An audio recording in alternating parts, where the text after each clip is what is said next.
Welcome to Networking Advice to Get and Stay in the TV and Film Industry.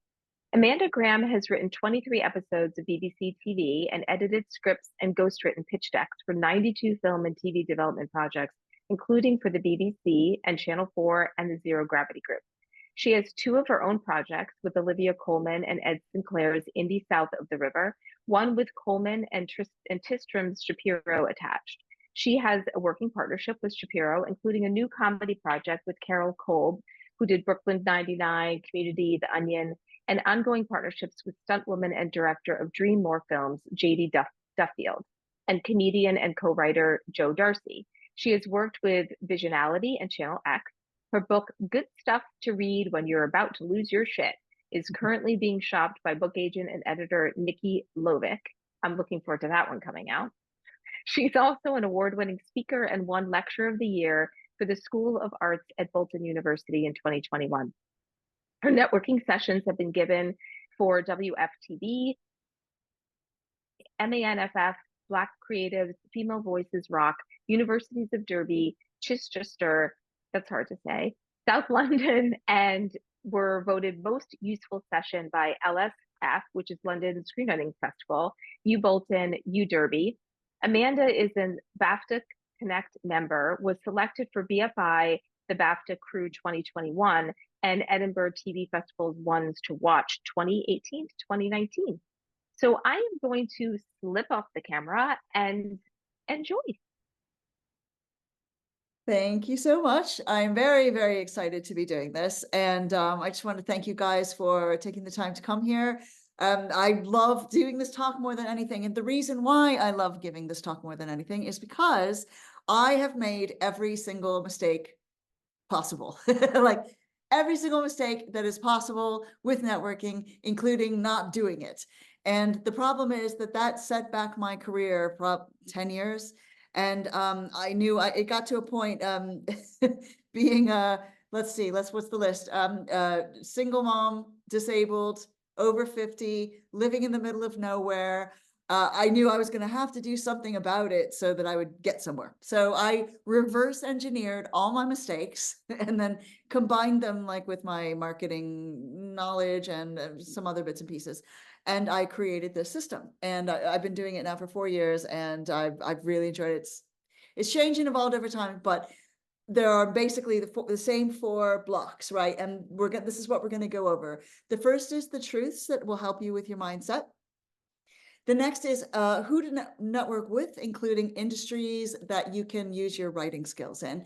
The third is what to do in person, like how to work a room, what to say to people, which groups to approach. And then the fourth is how to write a cold email, like an email to a stranger, and get it answered. Like, woo, right? Exactly, get it answered. I know all of you are like thinking, thousands of times I've sent them out. Yes, we've all been there. So now I want to say before we get started that you don't have to do all this stuff, right? There's going to be a tsunami of information at you. And I don't want you to get overwhelmed. Some people work better in real life. Some people work better on paper. Experiment, see what works for you. And as time goes on, you'll see what feels most natural. Okay, so here we go. The first section, this is the truths, okay? Now I'm gonna hit you with a controversial one in the first go, and this always makes people go, eyebrows raised, okay? But let's have a look. I'm gonna share the screen. Oh wait, no, I need to be able to share the screen. So try it now. Okay, there we go. Okay, so right, so this is the first secret, you guys, and everything is basically built around that, and that is this: that people are lazy, tired, busy, or stupid. Now you might be thinking, Amanda, you're clearly brilliant. Yes. But this sounds like a lot. This sounds very cynical, this secret. And I will tell you this, it's the truth. Now, it's up to you to decide what the percentages are of lazy, tired, busy, and stupid with the people who you know and the people who you come in contact with.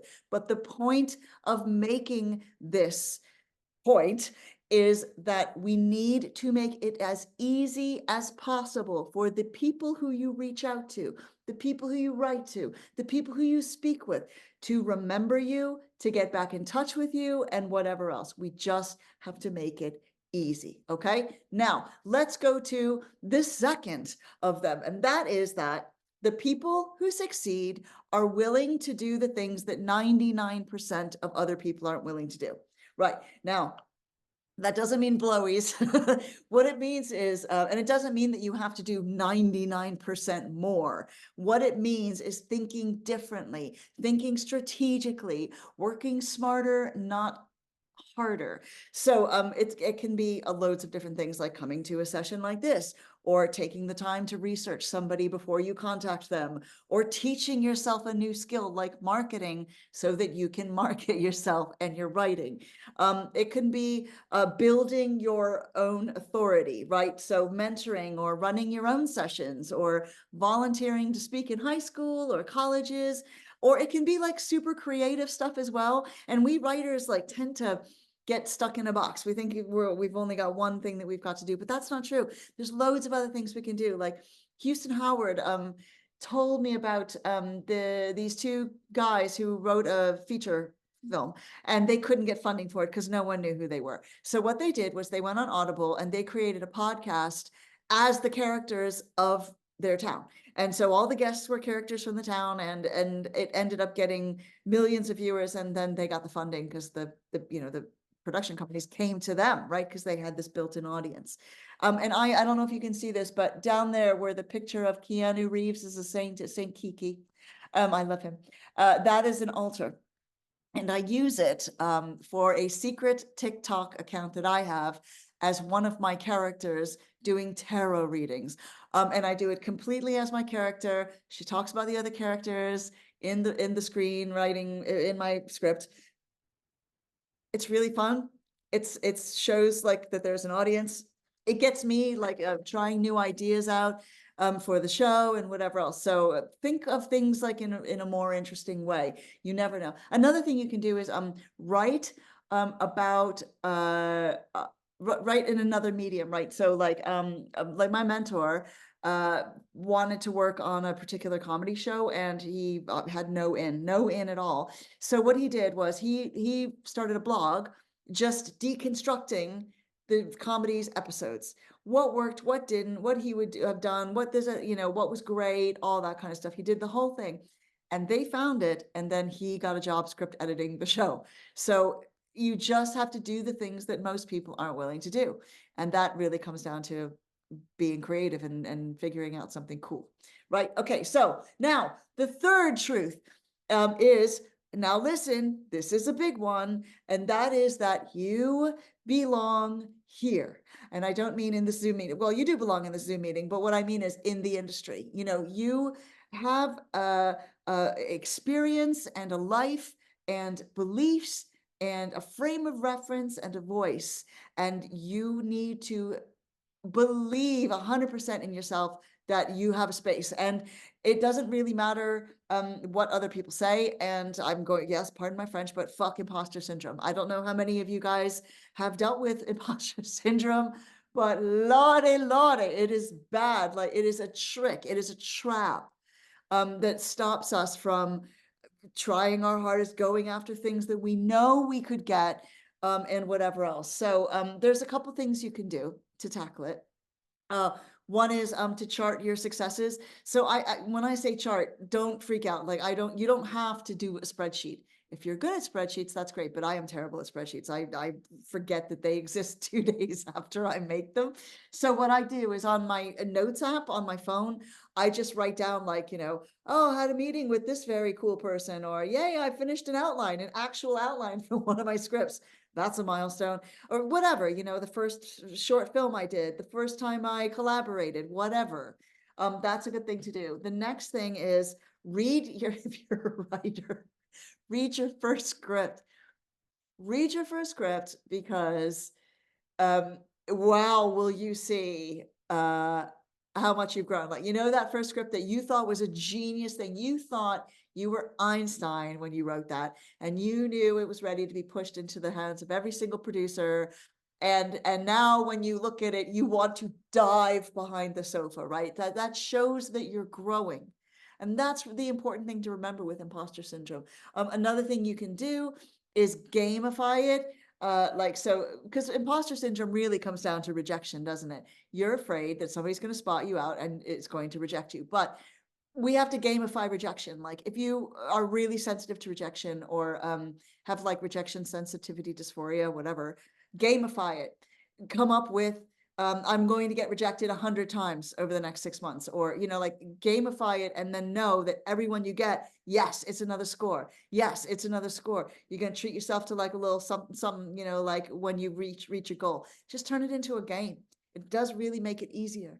Another thing is you can talk to people about it. If you allow yourself to be vulnerable, you'd be amazed at how like people will open themselves up. Like a perfect example is when I was up for the Edinburgh TV festivals once to watch, which is like this really big talent scheme for people who are like mid-level career, so not beginners. And what they do, it's so evil. They have 100 people in the short list, and then they put you in a room, and then they make you network with each other. You have to network with your competition. It's the 100 people and 30 spaces. So I'm in what I call a big bad group, in the middle of the room, like the big groups. And they were just going one by one, introducing themselves and talking about what they did. And I was standing there like silent going, oh my God, they've all done so much more than me. Holy shit, what am I going to say? Oh my God, this is awful. And as they're going from one person to the next, I'm counting down the dread. And so I was like, Amanda, you're not going to win this. Just lean into it. So I said, hello, my name's Amanda Graham, and I'm a writer. And has anybody else thought, oh my God, everybody is so much better than me. Look at how much experience they have. What am I going to do? They're going to, and everybody was really quiet for a second. And then everybody burst out laughing because everybody deals with, imposter syndrome. It's just something we all deal with. So just, let it ride, accept it for what it is, and then remind yourself that you're growing. And that's all you can do. Okay. All right, good. Now, the fourth one, networking is opportunities. We are going to have to network. And I know you're probably screaming at me, and I know you're probably going, Amanda, I work all the time. The last thing I want to do is network. But here's the deal. The vast majority of your jobs, what if it's writing, creation, whatever, is going to come from people or people they know, or people you've met, or whatever. 90% of jobs in the TV and the film industry are filled by recommendations and word of mouth, not through applications. Okay, applications are a trap. They are a trap. Okay, so. And here's another reason we need to network, because we need support. How many of you guys are the only person in your family that does this job, right? I'm the only person in my family who does this job. So if I don't get, yes, so many raised hands, yeah, so many, yes, okay. If I go to my family or my friends who are not in the industry and go, I didn't get the job, God, I didn't get the job, they're not going to really understand, right? If I have to say no to a cool event or a fun thing because I got to get the stupid second draft in or whatever, they're not going to understand why that's important. But other people in this industry do understand what's important. They've got advice, insight, and whatever else. We really need each other, And also, like, people in the industry through networking help us meet our goals. I'm going to make you a book recommendation. Get this freaking book. If you haven't got the money, go on YouTube. There's a million guides to all these books. Okay. Who, not how. This is about, and I don't know about you guys, but I always forget because, you're sitting, writing, creating at home by yourself. You forget that other people exist and you think that you have to do everything by yourself. Do you know what I mean? Instead of thinking, hang on a second, I want to do this project about a cruise ship, or why did I say cruise ship? I don't know, or a jungle or whatever it is. Why don't I find other people who want to do the cruise ship or the jungle thing instead of just trying to kick down the doors by myself, right? So we need to network because we need to ask people to help us, and we need to help them as well. So that's really important, especially if you haven't got a lot of clout or experience. And of course, the networking is the long game. Do you know what I mean? Like, It really is the long game. It's annoying. And yes, sometimes we will have cool experiences right away. We might be at the right place at the right time and get a really neat, somebody needs exactly what you do. Brilliant. But generally speaking, networking is a long, long game, long game. And it's just feathering your nest. You're creating an environment where you're going to have friendships, positive working relationships, people you've got things in common with. Do you know what I mean? And that's what networking really should be.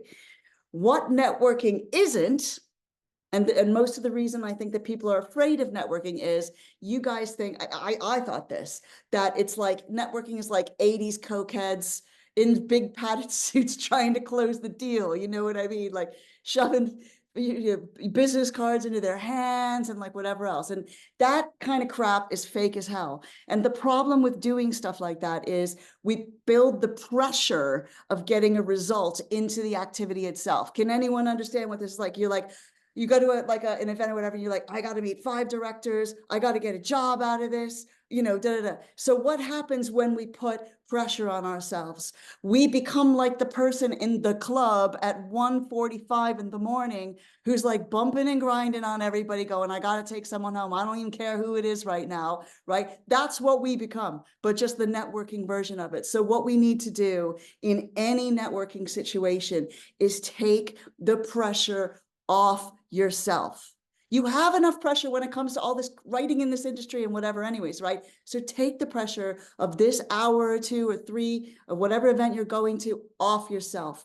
It's not about getting a result. It's about maybe my next partner is in that room. Maybe my dream director is in that room. Maybe I'm going to find someone who is going to be the best script editor is going to help me put this shit together, right?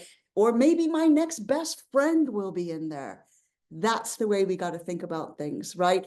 It's being in the moment, allowing ourselves to be who we are. Now, before we go any further, I do want to do a little caveat here, right? And that is that we don't have to network with everyone we ever meet. Okay, I don't know if who's got friends who could keep track of like 500, 1,000 people. I can't do that, right? So like my friend JD, who I work with, JD Duffield, she can keep track of like 1,000 people. There ain't no way I'm doing it. Like, so don't worry. The more we talk about networking, whether it's online or like in person or whatever else, maybe you only want to get to know 10 people a year. That's totally cool. Over 10 years, that's 100 people and their networks as well, right? And you've taken the time to really dig down and get those good, solid relationships going. So don't worry, take the pressure off yourself, okay? Right, the next truth, and this is another big one. I even put a slide on, right? Because like this, the slide is for the soup. This is it. People like people who remind them of themselves. Now, it sucks in some ways, especially with prejudice and shit like that, but we're all guilty of evaluating people all the time to see what they're like, right? Every interaction we've got, every job interview, every chat over coffee, we're evaluating if we like them, they're evaluating if they like, if they like us. Are we the kind of person that they want to work with? So what's important is to find common ground, or what we call a bridge to these people. Well, the people who aren't assholes, right? Like obviously the people who you want to work with. And it doesn't have to be job related.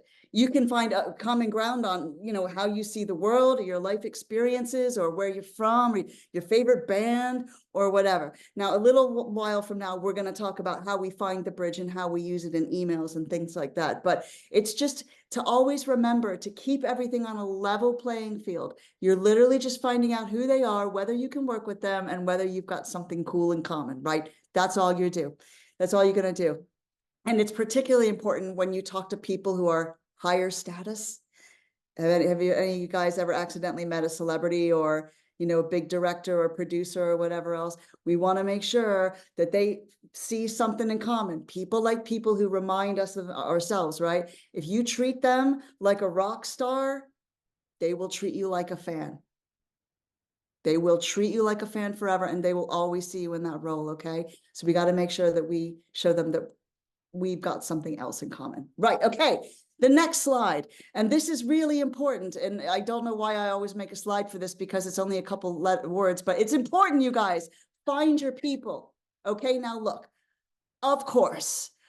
Sometimes we're going to have to work with people that we don't see eye to eye with, you know what I mean? We don't get on, but we're just putting the project together and that is just the way it is. That's fine. But I'm talking about generally speaking in life, in work, whatever else. Don't waste your time trying to fit in. You guys, like seriously, I don't know if you've heard of Brene Brown. Holy shit, she writes amazing books on all kinds of things, shame and belonging and whatever else. And she was talking about belonging versus fitting in. And I will admit, I did everything I could for like 12 years for the BBC, like trying to prove to them that I belonged, that I was good enough. You know what I mean? That I had something to contribute. See me, I'm here. You know what I mean? I'm great. I'm doing a tap dance for you. I did that over and over and over again, instead of taking 10% of that time to find the people who I belong to, people who got me anyways, people who understood and liked my weirdness, you know what I mean, and my talent or whatever else. It makes a huge difference. And I know sometimes, especially when it comes to like pitching, or maybe there's a cool project that you really want to do or whatever else, sometimes we do kind of have to show that like we're right for the project. That's not what I'm talking about. What I'm talking about is your life will completely change and you will move differently if over time you surround yourself with people who get you, who believe in your talent, and you're able to give the same energy back to them. Does that make sense? Okay, good. All right, now here we go. The next truth. This is, practically speaking, the most important truth that there is. Okay, here we go. Networking is not about what we can get from other people. It is about what we can give to other people. Okay, how we can use our skills, our knowledge, our experience, our talents to help other people meet their goals, right? Or to find mutual goals that we can work on together. You guys know, oh, especially y'all in big cities, New York, LA, probably even Berlin too. Can I get an amen? But have you guys ever been to a party? Doesn't have to be a work party, it can be just like a private party or whatever, where you're talking to someone and they're looking over your shoulder for the cooler, better, more powerful, whatever person. That is so annoying, isn't it? And that's what it's like when we're just constantly scoping out what we can get from other people. Okay. Now, you know, you're in the industry, or at least industry adjacent, getting into the industry. There's a lot of users around. There's a lot of people who will step on their own grandmothers to get jobs and everything, right? So imagine how different and refreshing you would be to other people. Do you know what I mean? Like I always use that Maya Angelou quote, you know, people might forget what your name is, they might forget what you do, but they will never, ever forget how you make them feel. So imagine they meet you and you are there to listen to them and to help them meet their goals. That's like a heavenly experience, right? We want to give that gift to people. So here's another book. It's really good. Again, if you can't afford it, go on YouTube. They got write-ups on there. What's in it for them? It's so good. And if you struggle with like trying to figure out what people's needs might be or how to frame it, so when you talk to them, you know what you're saying. This book is specifically for networking as well, but it will help you. It is so good. I promise you will love it. So let me give you an example of what I mean, right? So if I'm talking to someone or writing someone or whatever else, and I want to write for them, say like it's a really cool actor or a director or like whatever else, I wouldn't say, can I write for you, right? All about me. Can I write for you? What I might do is think about what they need, who they are, and reframe it to be, it's my goal to write for you. No doubt you got loads of writers beating down your door all the time. What's the one thing you value in your writers more than anything else?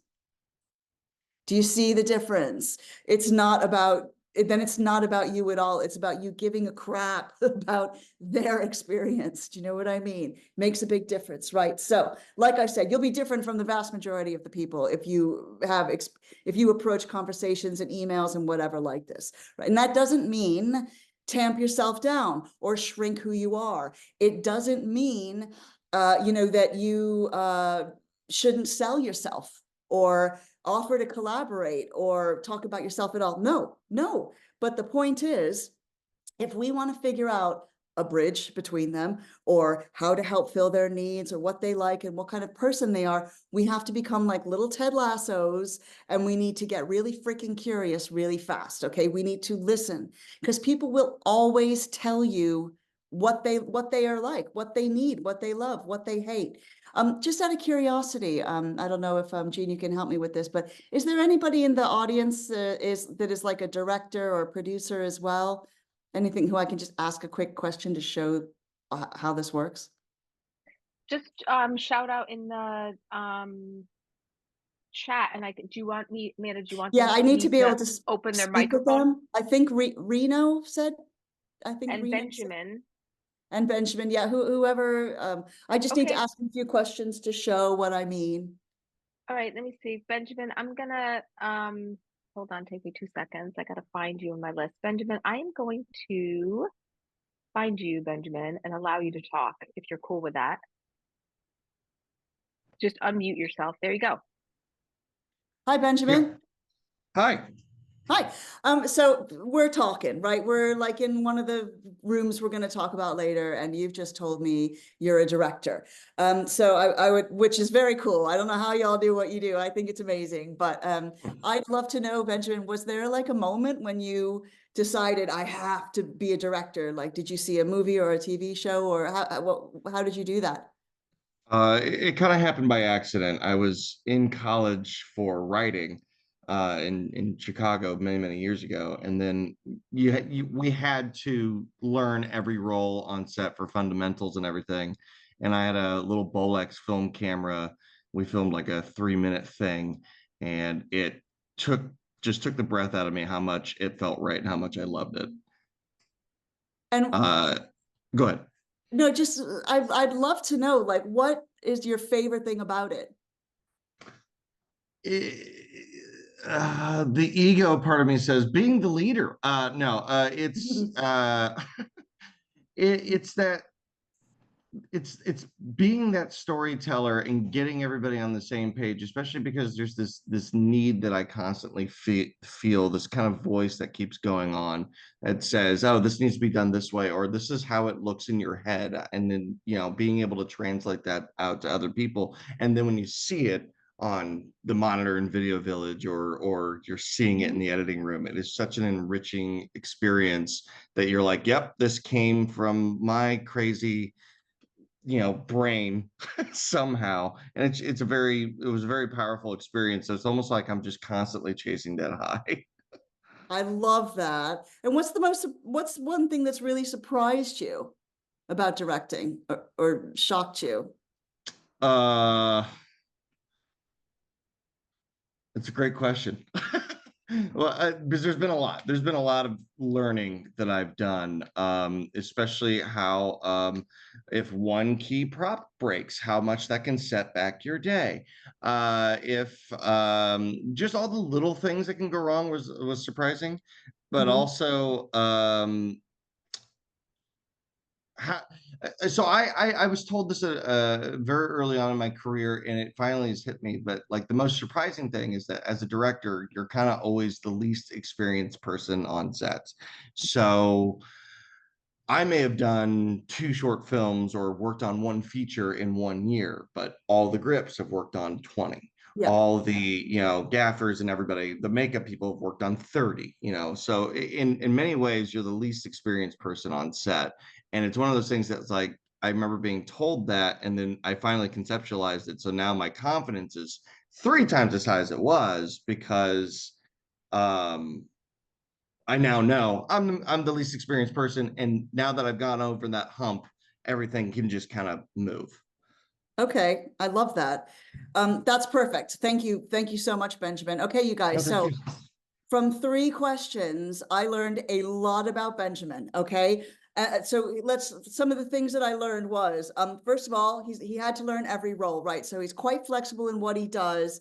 It felt right. I love that he said, okay, this is a bridge. He's the storyteller, and he has a complete idea of what it needs to look like, what it should look like, the way it needs to be done. And when he sees it, it's an enriching experience. That is the exact process that a writer goes through. That is the exact process that a writer goes through. Do you know what I mean? And I love that he is the least experienced person on set, and he does it despite it anyways. And it's something he got over.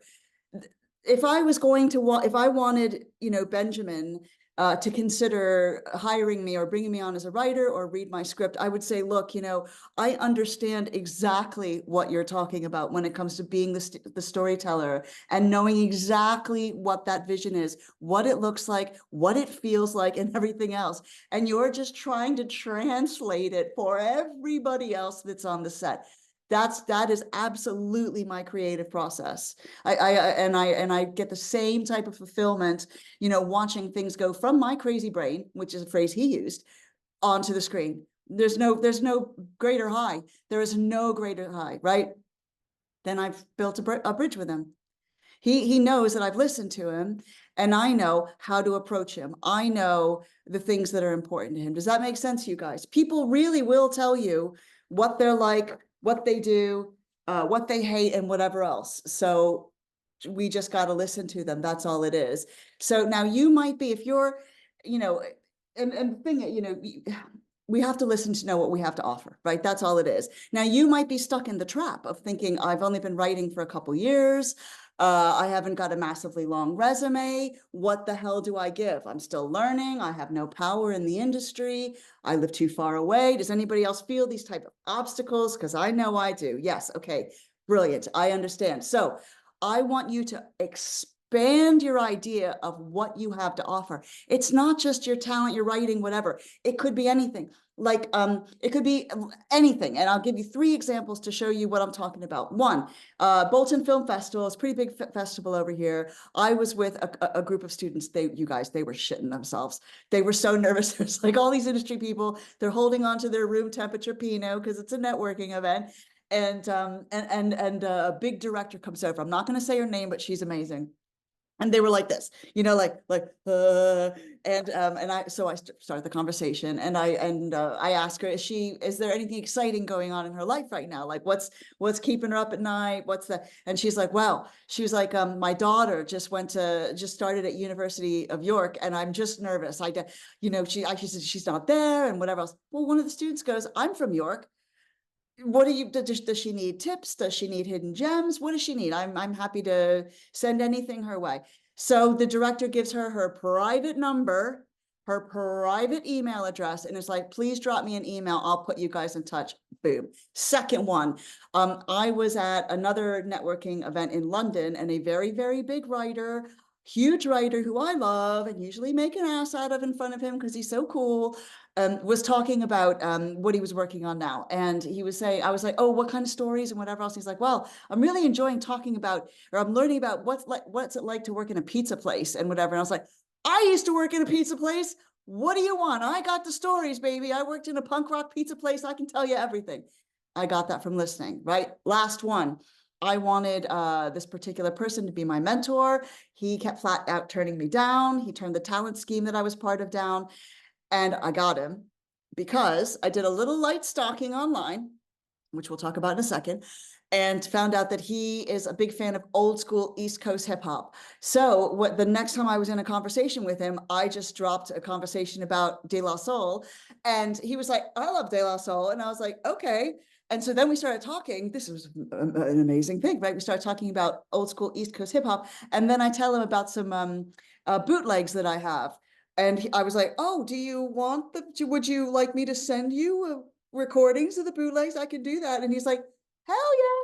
And then he became our mentor. Okay. So the point is this, we don't just offer our writing skills or creative skills. It can be anything. We just have to listen. That's all it is. Right. So the last truth is, I don't think I have to say this, but really just be nice. Don't be a dick. Don't be a dick. Like, don't be a shark, who like stops, people mid-conversation to gag in there and like interrupt people, and like, just don't be a dick. We've got so many of those people in the industry now anyways. And I really believe like this is our chance to turn things around. If we are nice to each other, it will be better for us. in 5 or 10 years time. Okay. So I just think spread the love. There's not enough love out there. Okay. The hippie message is over. Okay. Now, before we get into who to network and develop relationships with, there's one huge thing you must do, right? Before you network anymore from this point on, and that is this. Okay. This is very important. And it is this: purge your social media. Okay.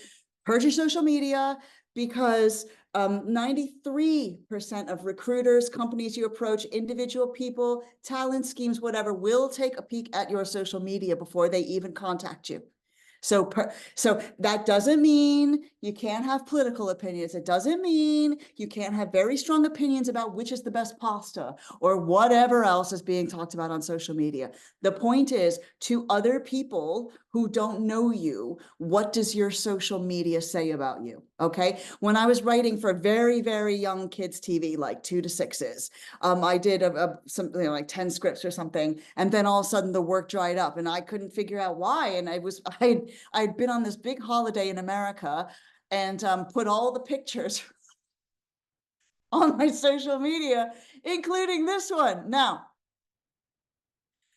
is this the kind of woman, from appearances, if you didn't know her, would she come to a writer's room at 8 in the morning, coming up with good ideas for 2 to 6-year-olds? That's all I'm going to say. Okay. So just get rid of the pictures that have your ass hanging out, unless you're writing comedy about people's asses hanging out. So you're going method and you're showing that you live it. That's fine. Okay. But otherwise, no. So let's talk real quickly about who to network with. Now, normally I do like a kind of how to network, like to ripple out with networks. But right now, because the TV and film industry is so crap, I've got a list of different industries you can network in and still use the same skills. Okay. But before we go into that list, 3 things that I will tell you about to kind of boost your networking. The first is make a creative cohort, man. If you guys haven't got a creative cohort of people making like little films and stuff, get one. Get a director, get a producer, get a, all new people or whatever else, people trying to make their way in the industry, get actors, and film them. And if you're the sole writer in your creative cohort and each one of them has a project they want to do, that could be like 10, 12, 15 scripts you're writing for, and those go on their timelines. Do you know what I mean? So, and you will grow together and they will recommend you and you will recommend them. It's really, really a great idea. Another is to please network with actors. Well, I don't know why a lot of writers don't talk to actors. But actors are a writer's best friend. They will do your table reads. They will workshop your scripts. They'll give you script notes. And most importantly, they will help your scripts appeal to actors because they will teach you how to write parts that actors want to play.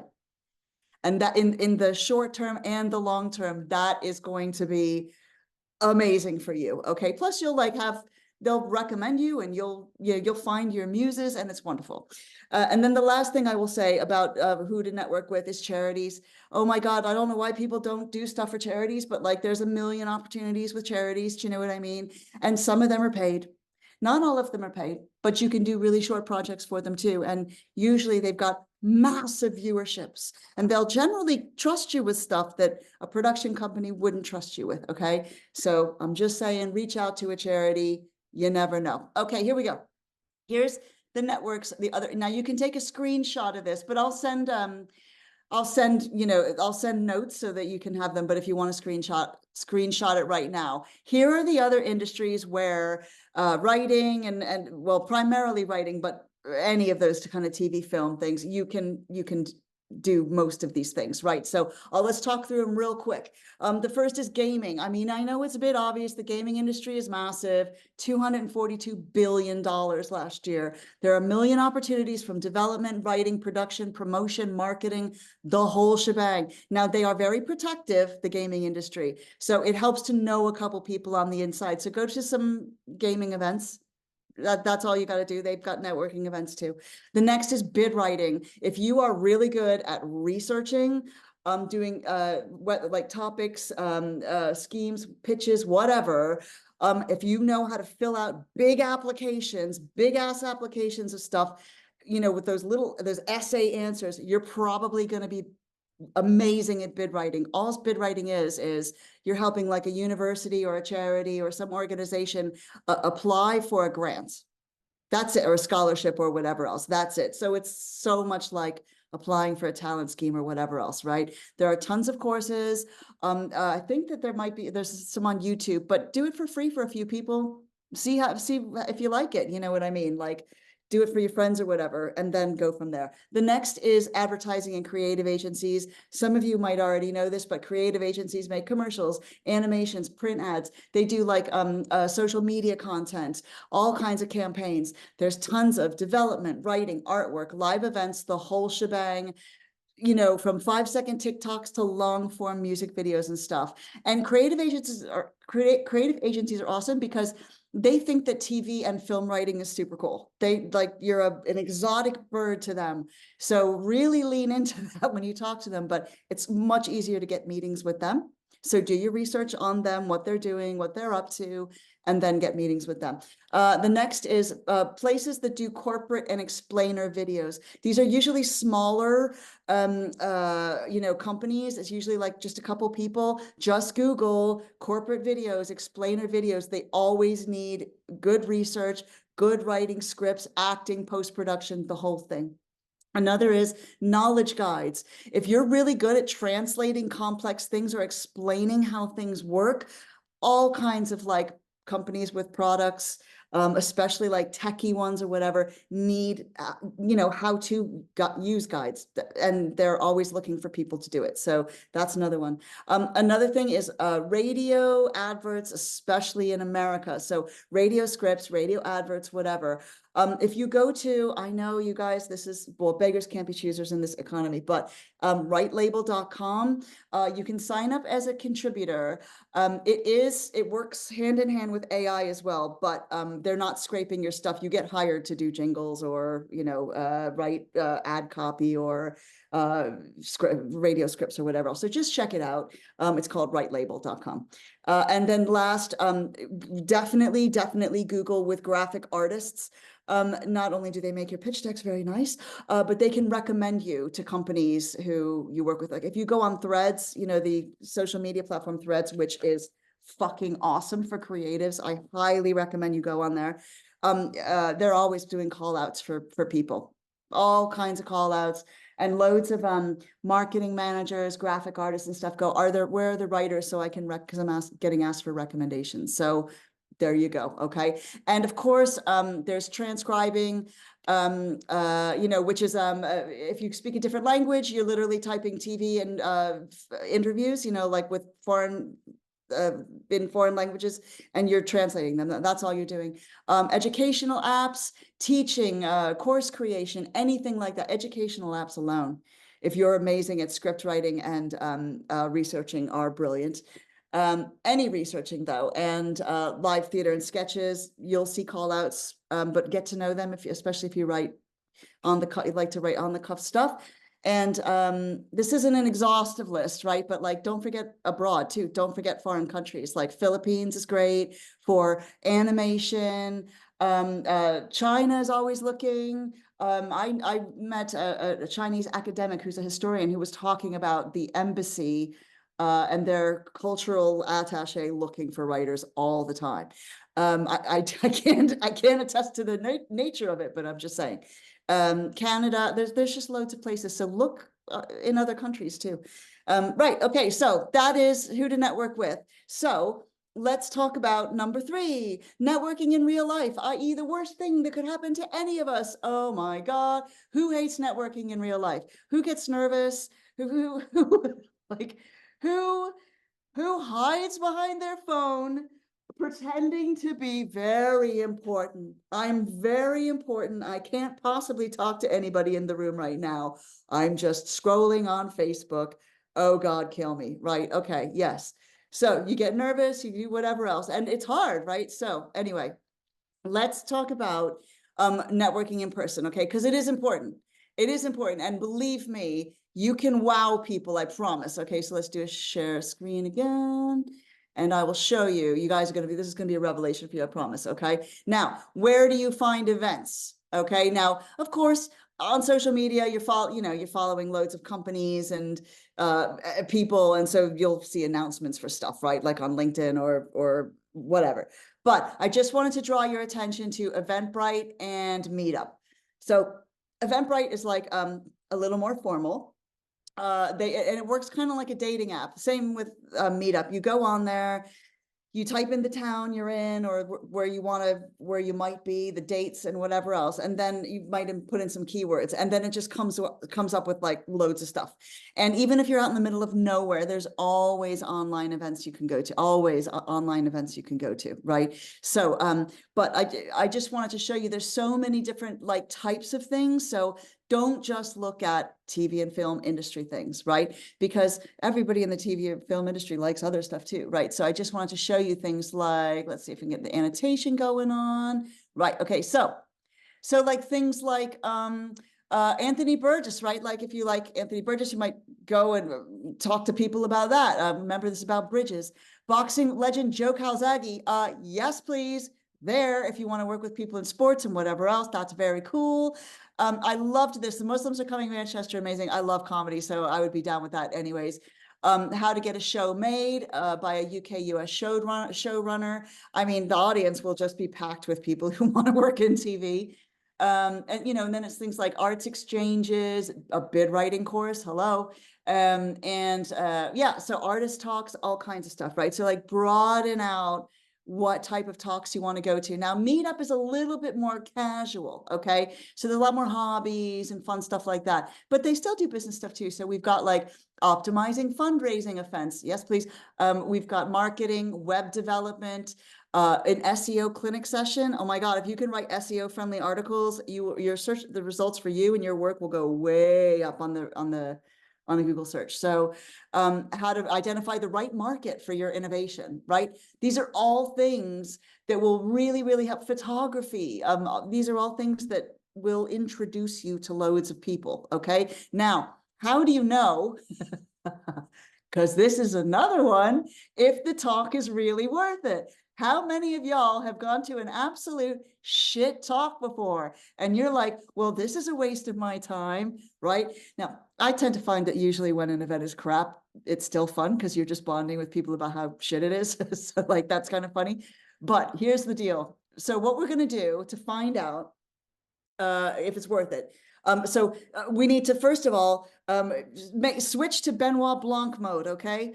We're going to Benoit Blanc the shit out of this, all right? So we're going to find out who is running the event. Is this somebody in the industry, or is this somebody who, is like a promoter and they've just decided that this week they're doing the TV film industry, okay? You want to make sure. So what you can do is go on, if they've run events before, the same event or a similar event, go on social media, and look at what people said about the same event or a similar event last year, 6 months ago, whatever it is, because people will tell you if stuff is crap. They'll also tell you if it's really good. Okay. So, and you know what you can do? This is a good little tip. Drop a line to previous attendees. So most events will have like something like this, right? Or a web page or whatever else, and they'll have the attendee list, or the followers will be the attendee list. Drop a few people who you want to kind of network with anyways, a line, go, hi, my name is Liz. I noticed that you went to this event last year. What did you think? Did you think it was worth it? Da, da, da, da, right? Amazing. Another thing you can do is to pre-network. So what I mean by that is, if you're going to an event, do you see how like there's loads of names? They always tell you who's given talks and whatever else. So if you can, drop them a line. Drop them a line and say, I'm really excited to hear you talk. They might be too busy to answer, but they might not, right? We're going to teach you how to do the email in a second, but you never know, right? So whether it's somebody who's doing a talk who you really want to meet, or somebody like big who you're dying to work with, or just somebody who's, doing the same thing as you, drop them a line. Just say, is it okay if I say hi? I'm excited to go. I'm excited to meet you, blah, blah, blah. Okay. If you get 3 lined up, then that's 3 people you have an excuse to talk to, and that will make a huge difference. And then if you, I don't know about you guys, but who has wanted to go to an event that was just too crazy expensive? I have wanted to go to events where, but it was like 600 quid for an event. You're like, what? That's insane. Okay. So I don't want you to think that you're priced out necessarily of the event. Okay. What I do, and this always works. The first time I did it was with the London Screenwriters Festival, I think, but it always works. I contact the organizers and I say, hi, my name's, Amanda Graham. You would obviously use your name or they would be confused. And you would say, your event looks really cool. Maybe give a specific thing that looks amazing and go, look, I'm just going to level with you. I haven't got the money. However, what I would like to do, is there something I can do for you? Can I go and interview the guests? Can I help set up chairs? Can I, just volunteer, live tweet it or whatever? Do you know what I mean? Blog about it, whatever. Just offer something in return, because the worst they're going to do is say no, but they don't. They never say no. They'll give you a discount. They go, oh, come on, you can do it. Just, help us set up this session or whatever. It's just worth it. Okay. So here we go. It is the night. It is the night and you are crapping yourself. Okay. Because you're thinking, am I going to make an ass out of myself in there? Am I going to slip and fall? Or is this just me? Am I going to slip and fall? Am I going to say the wrong thing and whatever else? Okay. Before you go in the room, let's talk about a couple things to do before you go into the room, right? To prepare yourself and everything else, especially if you're nervous. Okay. First thing is this. Disclaimer, I do not make any money or anything off this. There is an app called ZenCard. I don't know if you can see it right there, ZenCard, okay? What it does is you put your contact details in it, and then people scan your QR code. And then the contact details go right into their directory. They just have to add you. They just push a button that says add this contact. So you don't have to do any of the fumbling or awkward, like shouting over everyone else or whatever else. It's awesome. And also it just looks cool because you're like, oh, scan me, baby. It's great. Right. So breathing before we go in there, if you're nervous, remember, it's not just deep breaths, because if you're the kind of person who holds your breath when you're nervous, then you need to do the opposite. You need to be like, like a Lamaze class in the 80s, like when moms gave birth on 90s films and stuff like that, right? Like you have to do that instead. So think about breathing, because you need oxygen to get to your brain. It's the only way that you're going to live, but it's also the only way that you're going to be able to speak and have a conversation with people. Okay. The next thing is, remember what we said before, take the pressure off yourself. Okay. Yes, we're open to opportunities. Yes, we're going to talk about ourselves, but we're only going in there to see who's in there, to see if there's anybody we can play with, right? That's what we're doing. That's all we're doing. Now, if you're super, super nervous, I want you to remind you, and imposter syndrome, remind yourself that no matter how nervous you are doing something that 3 years ago or 5 years ago or 10 years ago was just a dream. You are already doing the hard part. Okay. The next thing is, oh, you guys, this is everybody's favorite story. Oh, for the love of God, I always feel it comes back. It comes back every time I have to tell the story. This is important to remember. Do not criticize, slag off a show, a film, a person, anything in the TV and film industry, because chances are it's going to get back to them. Right. So here is my story. Can I get an amen on that? Is anybody? Okay. You guys, this is the worst. This is the worst thing I ever did networking. This is still cringe. I remember every single moment, but I will bear, I'm a writer, damn it. I will bear my trauma to you, because that's how we make good stories. Anyways, so I was working on the 5th floor of the BBC in Factual, but you guys, I wanted to be a comedy writer, and all the cool kids were on the 4th floor. Oh, it was a revolving door of all my favorite people literally shooting my favorite comedies at the time, right? It was just amazing. Greg Davies, right? Like all these people, right? It was just so cool. Anyways, I was very jealous. And I kept going down to the 4th floor going like, what can I do? Help me. I want to write, you know what I mean? What do I need to do and whatever else? Because I wasn't thinking of what's in it for them. I was thinking about me, right? So I didn't just get to know them as humans. No, that would be ridiculous. So anyways, my friend Velda got a job on the 4th floor. And she was invited to a party, you guys, and it was everybody from BBC Comedy and everybody from BBC Entertainment in the same thing. And she was bringing me. And I was freaking out because I was like, oh my God, this is my chance. This is my, putting pressure on myself. This is my chance. This is my chance to prove to them that they need me. That they need me, right? They need me. So I'm going to just show them, I'm going to show off. I'm going to show them that I know how TV works. I'm going to just be amazing. I'm just going to work the room. It's going to be brilliant. Okay. So the party starts. I'm there. I'm super nervous. And Velda brings me up to meet a producer as soon as I'm there. I was like, this is so easy. This is amazing. Oh my God, I'm already talking to a producer. So putting pressure on myself, I went, okay, I just have to show this producer that I know everything about TV so that she'll hire me. Okay. So we start talking, and like literally like the third thing she says is, so what do you love or hate that's on TV right now? Y'all, I don't know why I went for what I hate on TV right now, but I did. So I started talking about this show. I'm not going to say the name of the show because I'm not getting in that trap again. So I just call it Silky. That's my nickname for the show, Silky, because that has nothing to do with the name of the show. Anyway, so I'm talking about Silky.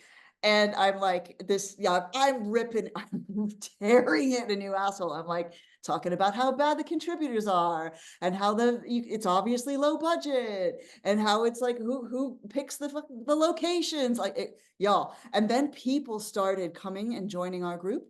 And I'm still going off, and I'm thinking, oh, I'm clearly a genius. I'm clearly a genius. And everybody's like, listen to Amanda. She knows what she's talking about. She knows we need her, right? And then I finally shut the hell up. I know it's very hard for you to imagine that. I shut the hell up, and the first thing that came out of her mouth was, that's my show. That's the show she produced. So I ran to the bathroom. It's okay. You can laugh, you guys. It's so trauma, but it's like so bad. I ran to the bathroom and cried. An adult, yes, well, sorry, we can cry, what the hell? But I was like really quiet.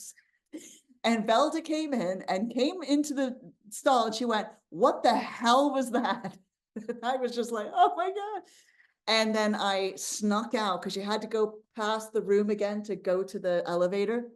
So out, went into an elevator, grabbed a cab into the night, and then I didn't network again for another 1.5 years, okay? But you better believe that I never got a job on the 4th floor, okay? I never got a job on the 4th floor. So if anybody tries to rope you in to a negative conversation, leave or try and turn it around. You know, like we all know how to say something positive, even if something's crap, right? Like if you've seen your friend in a play and they were terrible, you're like, oh, the costumes were gorgeous. I loved the set. It was just the feel of it. You know, there's always a way to turn it around. Okay. Don't let people drag you into a conversation where that word could get back about how you're a horrible, negative person. Save the negative talk for your mates, you know what I mean, not for industry people. Okay.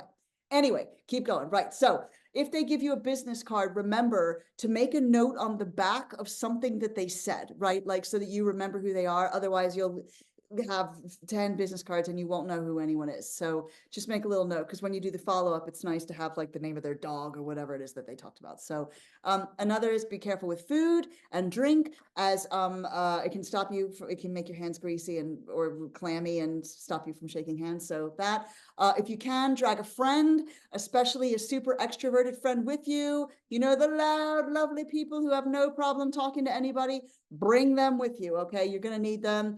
The next is, if you really suffer with nerves, talk to your doctor about a beta blocker. Okay. Propranolol, I use it. It's amazing. I used to have to use it for stand-up because I would shake so badly. It's not a mood alterer. It literally just stops the adrenaline from being recognized by your brain. So it stops the sweating and all that kind of stuff. So, but you have to talk to your doctor about it. And then, another one is don't be hard on yourself, you guys, about feeling like not confident. Does anybody just go, why can't I be like confident people? Like, you know, it seems like a lot of people can be like super confident in a room, and you look at them and go, how are they doing what they're doing? Let me tell you something about what makes confident people confident people. It's not practice. It's not anything like that. Confident people know that no matter how spectacularly bad they mess up, the sun will rise the next day. The sun will rise the next day, the earth will keep spinning, and they'll figure out a way to unmess up the messed up situation. That's all confidence is, knowing they will survive the next day. And if you don't believe me, put that confident person in front of a fucking lion. They won't be confident at all. Okay, so that is proof of my theory. Right, so the last thing is, you guys, and this is important, when you start having conversations with people, to use what are called softeners. And I'll just show you really quick what I mean by that. When we talk to people, especially when we're trying to be like, Ted Lasso's and being all curious about people so that we can find our bridge and figure out if they're the kind of person we want to work with and who they are, that kind of stuff.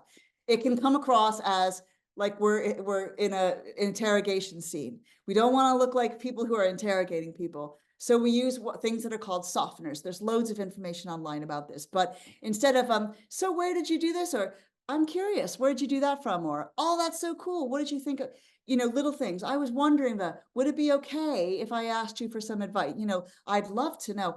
All of those softeners, I don't know, it's just a psychological thing. It's a marketing trick, but they will help you and they will not put the person on the back foot. The other thing is when you talk to people, if you need advice or something from someone, use the word advice. Don't use the word opinion. Opinion puts them on the back foot. Advice has a compliment built into it, so they react much better to advice. Right, okay.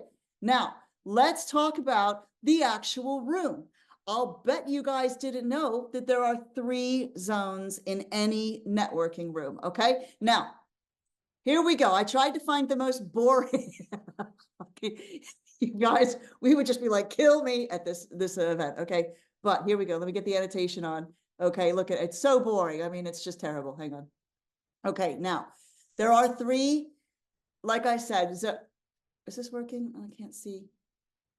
Okay, here we go. Can you guys see this spotlight? Oh, that's weird. Can anyone see that? We can see the cursor, okay. but we can see the cursor moving, but we can't. Okay, like, that's the fine. cursor's That's not cool. doing anything. But as long as that's there. As long as it's moving, that's cool. Okay, so right, so there are 3 zones in any network room. It doesn't matter if it's in a club, it doesn't matter if it's like in a big warehouse like this or in an office or anything like that, okay? First, you've got the start zone, okay? So that's like, you know, where you get your little lanyard or your name tag, you hang up your code or whatever, right? Like it's where you first go in. Now, that is the place that has like the most natural conversations because you're all like in the same place doing the same thing, right? The next is this side zone, or I like to call it the introvert's lair, where we stand being very, like this guy, very, very busy on our phone, very busy people, right? And we tend to find that like most of the time, like the bar is, you know, kind of on the side zone, the toilets, everything else, but it's where the smaller groups are, the individual people and whatever else. The next is dun, dun, dun, the zone of action. That is all the BBGs, the big bad groups. Y'all know what I'm talking about. That's the jungle. Like that is the jungle. That's where like all the big groups of people are having like fun. I don't know. What's that about? I'm not sure. So let's talk about each of these zones. Okay. So the start zone. Now, like I said, the most organic conversations happen there when it comes to like, you know, when you're standing next to somebody and you're both taking your coats off or you're both like putting your bags away or checking your, whatever it is you're doing, they're there, you're there.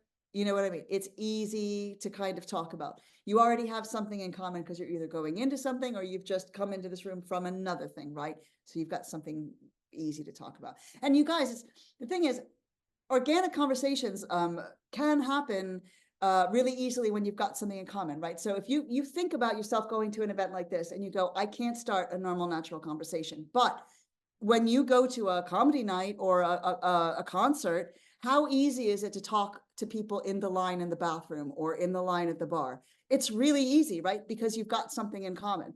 So in the start zone, you generally have something in common right away. The same industry, the same this, the same that, okay? Now, if you really struggle, if you're like, I don't know what I don't know what I'm doing.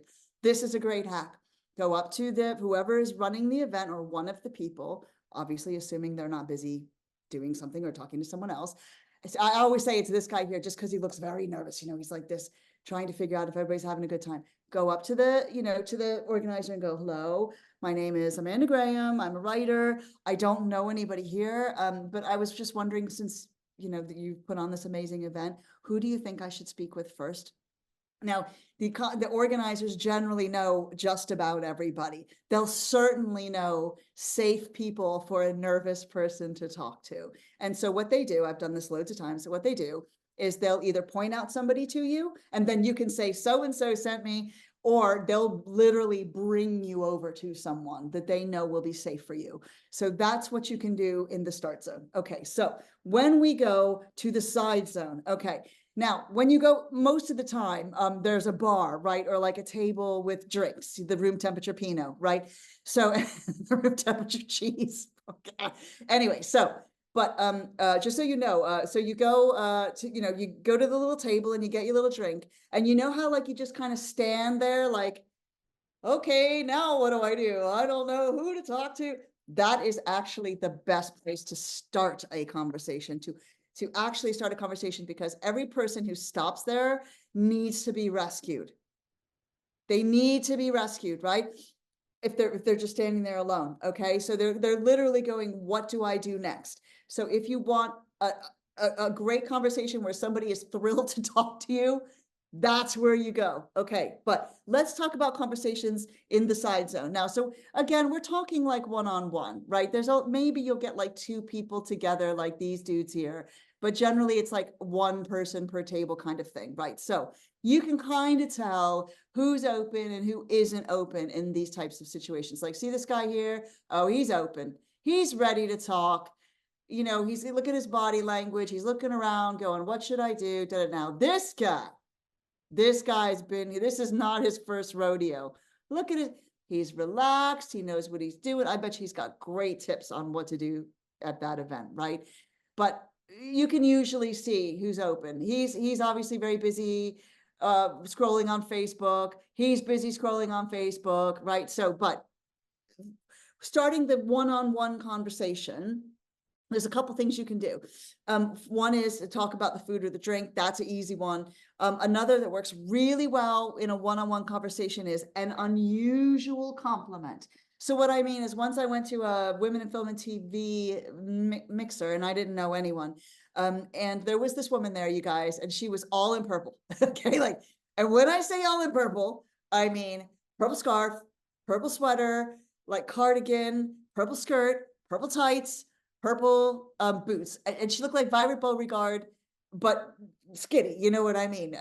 But she looked just like Violet Beauregard from Willy Wonka and the Chocolate Factory. Anyway, so I went up to her, and purple is my favorite color, a bridge, right? Bridge. I went up to her and I was like, I don't know who you are, but purple is my favorite color. So I knew I had to come talk to you. And she was like, oh, my best friend for the night. Okay. So a little unusual thing might be fun. Another is, which is great, especially one-on-one, is to ask for their advice on tips. I'm new. Have you been to something like this before? Could I ask your advice?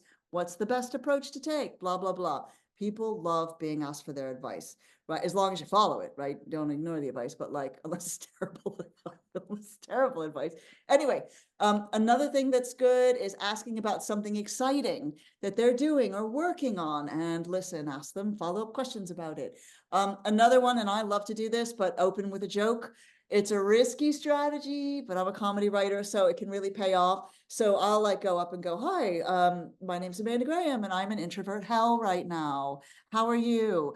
And that usually just makes people laugh. So that works. And then, another one to fall back on if you're panicking is to ask somebody, what are they watching on TV, or what films have they watched? Because you've got some time coming up and you're like, I'm looking for something new to watch.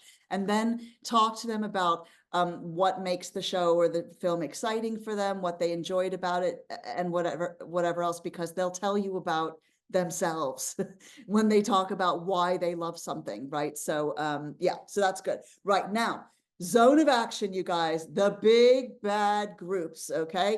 Now they are intimidating. Can I get an amen on that? You're like, I don't know how to approach these people. I don't know, you know, they all look like they're laughing and they're having a good time, right? Like, and you're like, you've seen people standing outside a group, haven't you? Like the little mosquitoes just waiting. They're just buzzing. They're looking over, they're just looking over someone's shoulder, waiting like to jump in, right?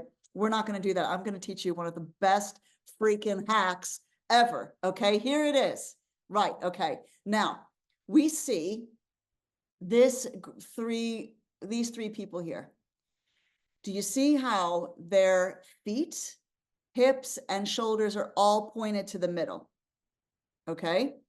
That means that group is mid-flow. Do not interrupt that group.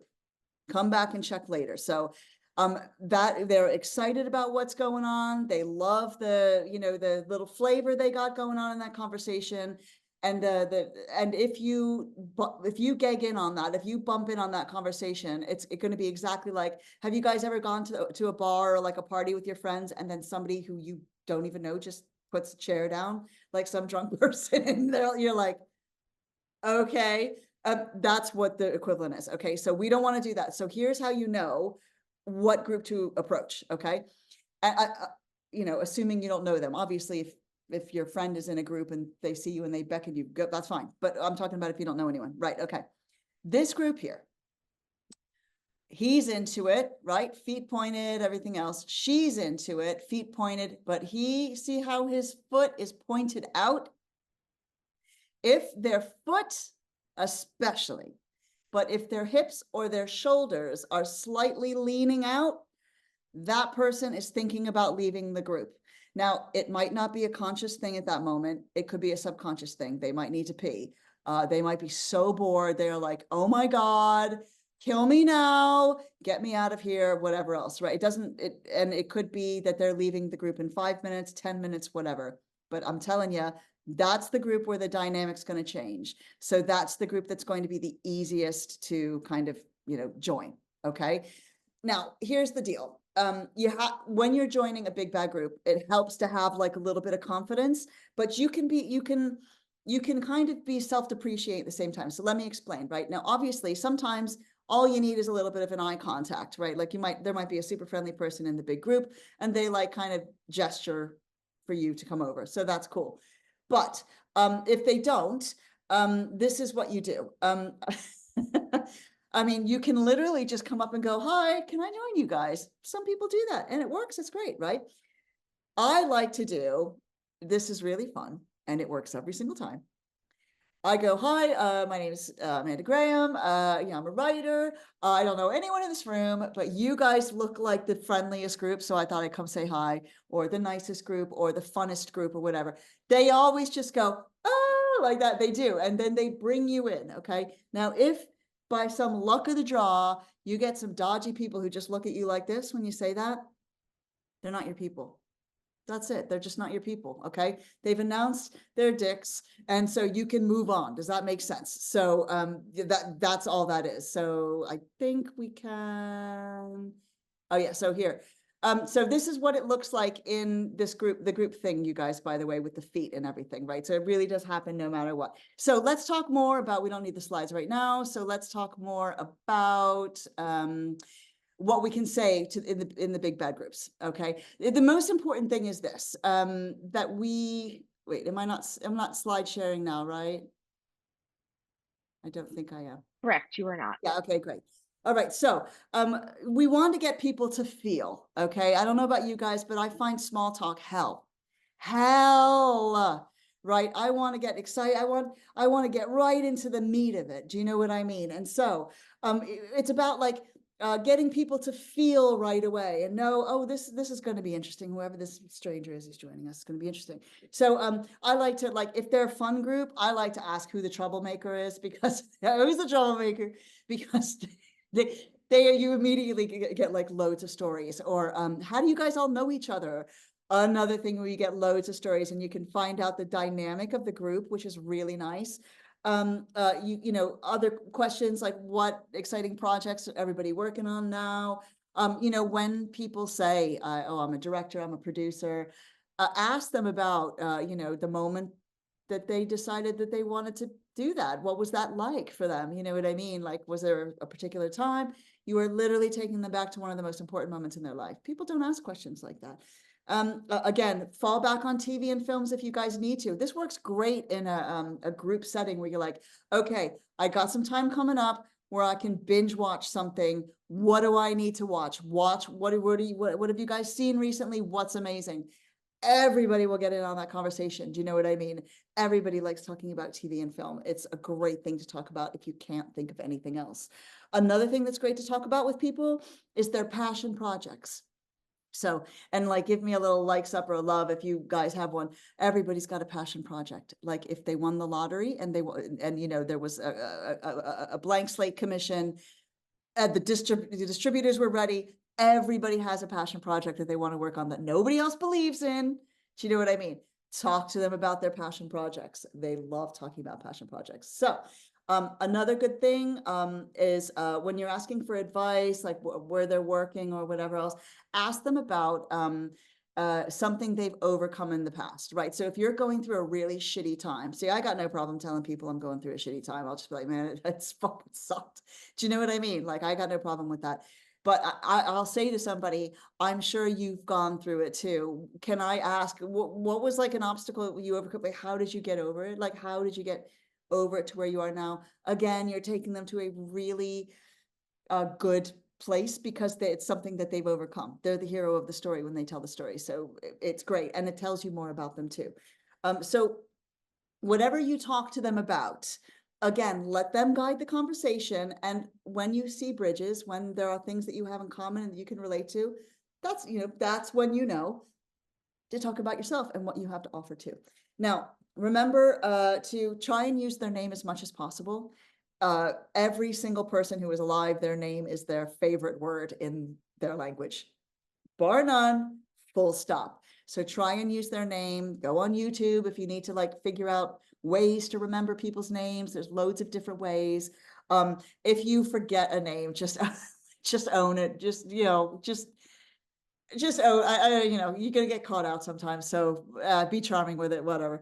Another thing is when you're talking to them, besides the softeners, repeat what they say back to them in the way they say it. So what I mean by that is not everything. So if they said, so I started off, I went to Sundance Film Festival and there I met, you wouldn't say, oh, wow, you started at Sundance Film Festival and there you met. No, you would say, but you would use like chunks, like, wow, you started at Sundance Film Festival. Okay. Little chunks throughout the conversation. It's called active listening, and it shows people that you're actually paying attention, which is a freaking miracle in a networking room, right? So that's what you want to do. Now, again, if you talk to people and they're mean to you, or they just kind of, they're not very gracious, you know, like with allowing you to be involved, or they're not interested in bringing you into the group, it's okay. Do not take it personally. I tell people this over and over again, but assholes are addicted to reminding the world of who they are over and over and over again, right? So ignore them. It's not you. It's just time for you to go to a different group. Does that make sense? It frees you up to find your people. Remember, find your people. Okay, now, that's great if you want to get into a conversation, you say, Amanda, but what if I want to leave a conversation? Who's been stuck in the Who has been stuck in a conversation that they have just got? Oh, right. Yeah. Okay. I feel the pain, you guys. I feel the pain. Okay. So here's what you do. Some people like literally go, the real ballsy ones. I'm not ballsy enough to do this. I will admit this. I got still too much of the people pleaser from my past in me, but some people will go, well, it's been lovely chatting with you, but I'm going to meet as many people as I can in this thing, or I've got a goal of like 10 people or whatever else. And then you just shake their hand and that's fine. And then I go cry in the bathroom. I don't really, but I could never do that. Like but some people do that. That's cool. But so another one you can do is just ask them for their card. You know, I've really enjoyed this conversation. Even if you don't have any intention of like following up or whatever, like it's just a polite way of doing it. Or this is a good one. You can go, I really enjoy this conversation. You know, I'm I think I've had so much fun like chatting with you or whatever else. Can I ask you something? Who do you think I should talk to next? They love that because it's like they're releasing you. Do you know what I mean? Like a baby bird into the wild. So it's a lot easier to not offend them. You know what I mean? Um, and another one is, and now this is kind of evil. And I've done this and I've had this done to me. It's not like a shark level kind of thing. It's just kind of funny. But if you've already met somebody else that night and they walk by and they're like, just kind of like, bring them in to the conversation, introduce them, and then you just go. You just run for the hills. Let them deal with it, okay? So then, and the other thing is, and this is why it's good to bring a friend to one of these things, is get rescued by a friend. Like work out the bat signal before you guys, go anywhere. And so if you're really talking to somebody who's really horrible or boring, you just do the bat signal thing. And then your friend goes, oh my God, Teresa, I haven't seen you in 6 months. How are you? Can I take my friend Teresa? I promise, I need to talk to her. I need to get caught up, right? And do that. Now, some people will say, oh, just go to the bathroom or get a drink. But nope, that's a trap. Going to the bathroom will not stop a conversation because they'll follow you in the bathroom or they'll wait on the outside of the bathroom for you. Don't think that won't happen. That happens, okay? So use those tips. Right, now, with the follow-up, follow-ups can be tricky, right? I think it depends on how well you guys got on and how much, because you know how sometimes you get on with people, but sometimes you really click. So it really kind of depends, but always follow up, right? So normally I wait till the next day. I send a little email to them. It was so much fun to meet you. I say a sentence or two about like what particular specific thing I enjoyed about the conversation. And then suggest like a quick coffee or something like that. Now, I did not know, just a disclaimer, that being neurodivergent, right? So I take people and what they say literally. So I did not know that when people meet you at networking things, that when they say, let's have a coffee or we'll do lunch, they don't mean that necessarily. They don't mean that. I literally only learned that this past year. So for 15 years, I've been following up going, this is very odd. She said she wanted a coffee. Why is she not answering? You know what I mean?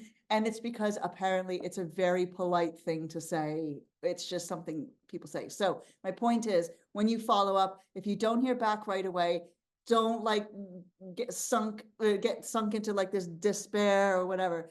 It could be that they were just being polite. It could be that they're really busy or whatever else. So what I do, if I don't hear back from them, I go onto my phone and because I am never going to remember this without a reminder. I put like in 3 months time or 3 weeks time or 6 months time or whatever, I'll be like, contact so-and-so, right? Because I will forget they exist otherwise, right? So I do a contact thing. And so then for like a second follow-up, I wait a little while and then I'll do something like send them a meme, if they play lacrosse or something, I'll send them like a real lacrosse meme or go, saw this, thought of you. And so spontaneously, or little articles about something that they've been involved in or something that they like, or an article about them, or links to videos with puppies. I don't know, but just something that they talked about, you know what I mean, that they're interested in or whatever. That's all you have to do is just stay on their periphery. You know what I mean? So, and then just follow up in the regular way once they respond to you. Okay. And then I still make sure that I've have a reminder that stays in the calendar, because again, I'll forget I even had a meeting with somebody, you know what I mean? Like a year later. So it's a terrible memory, but anyways, right. Okay. So now that will go to the last section, which is how to get a freaking cold email open. Because how many emails do you send to people who you don't know? Because I was sending like probably 100 a week, right? 50 a week, 100 a week, something like that. And what for most of us, what is the ratio of responses? Like 1% or something like that, right? Like it's terrible, right? So what I did to nail this was I combined because I have to, like, that's my side hustle, is like marketing. And so I market, I do really hard emails, like emails that are really hard to open, like B2B, business to business, software, like really boring stuff. So if I can get those emails open, I promise you, I can tell you how to open something that's far more exciting. Okay, so here's how we do it. First, you need to figure out, what is it you want from the email? Is this a one-off email where you're like asking for advice? Is this someone who you actually really like and you want to start a relationship with them, you know, a working relationship or whatever else? Is this someone who you could be friends with? Is this someone who you want to be your new collaborator? Whatever else, figure out what, you know, what you want from the email. Okay, now, some things to think about before you write the email. It really does help if you've already been interacting with them or giving shout outs to them on social, or their work on social media. That doesn't mean like retweet or reshare everything, every single thing they do, right? I just mean a little bit here, a little bit there. Do you know what I mean? Like if you're on LinkedIn and some producer whose work you love is great, share that thing that they've done and talk a couple sentences about why it's so cool. You know what I mean? Like that's the kind of thing I mean, so that they kind of, you sound a little bit familiar to them. Now, if you have a mutual friend, even if it's just, or a mutual person who you kind of know each other, ask them for an introduction. You never, like, you'll get it'll go a lot easier if you have an introduction, or drop their name. But if you do drop their name, then check with your friend first that they're on good terms or whatever else, right? Don't just drop people's names left, right, and center, because word will get back to them. So that's one thing. Another is, be kind. I can't believe I have to say this, but you guys know you could probably get DMs right through LinkedIn or whatever of really rude people demanding your time. You know, how did you do this? How did you get in the industry? How did you start writing? You know, like, who are you? I haven't even had my coffee yet. So it's about like, we're going to approach people who we genuinely care about, whose work we really love, and we're going to know exactly why it's that particular person that we're contacting, because we're going to mention it in the email. Okay, because like producers, directors, agents, all of these people get a million emails a day. And most of them are generic as crap, right? So we're not going to do that. We're going to show that we give a crap about this person. All right, so next is time. Remember, timing is everything. Sometimes people are just too busy. Like a showrunner is working 80 hours a week, if not more, and they are just not going to answer any emails for 3 months. It's just not going to happen. You know what I mean? And also, don't forget, sometimes people have gatekeepers. So, you know, like especially A-listers and whatever, you have to go through their agents, right? And if you're not offering a million or something, most of the time the agents will be like, eh. So bear that in mind as well. So don't take it personally if they don't respond. You can try again later. Okay. Again, don't take a rejection from anybody in an email personally. They don't know you, right? They don't know you. So consider a no and not yet. And I don't mean that in a creepy way. What I mean is, maybe they like you, but you're not there yet. You know what I mean? Or they need to see more of what you've done, or they already have somebody in mind for the project, or whatever else. Circle back in a year after you've done more stuff. Okay. But don't take a no personally. I always talk about my friend Cara. She was part of a very big international talent scheme for writers. I'm not going to say which one, but you get a mentor for a year and it's always an A-lister. This is why everybody tries to get into this talent scheme, right? So, and for the first time in the history of the talent scheme, she put in a bid and they said no. They said they couldn't do it. And Cara was absolutely devastated by that. And then they found her another mentor. It was fine. But what she didn't realize was that the director, the A-list director who said no to her, kept their eye on her and on her social media and what she was doing and whatever else. And then when was it a year or two later, this director had heard in a conversation that they were looking for writers for, was it Game of Thrones? I think it was, and she was in the writer's room. And then she moved to LA and did all, like, now she's got a huge, amazing career. So, right, it's amazing, right? Like, so don't take it personally. You don't know why they're saying no right now, okay? Just don't take it to heart, babies. Okay, now, the other thing is, remember, this is very important as well. People are busy, like I said, we need to show them that we value their time. So when they open your email, we don't want to make them cross and upset, like, and want to throw their iPhone into their very expensive second pool. So how do we avoid that trap? Okay, how do we avoid the trap and set your email apart?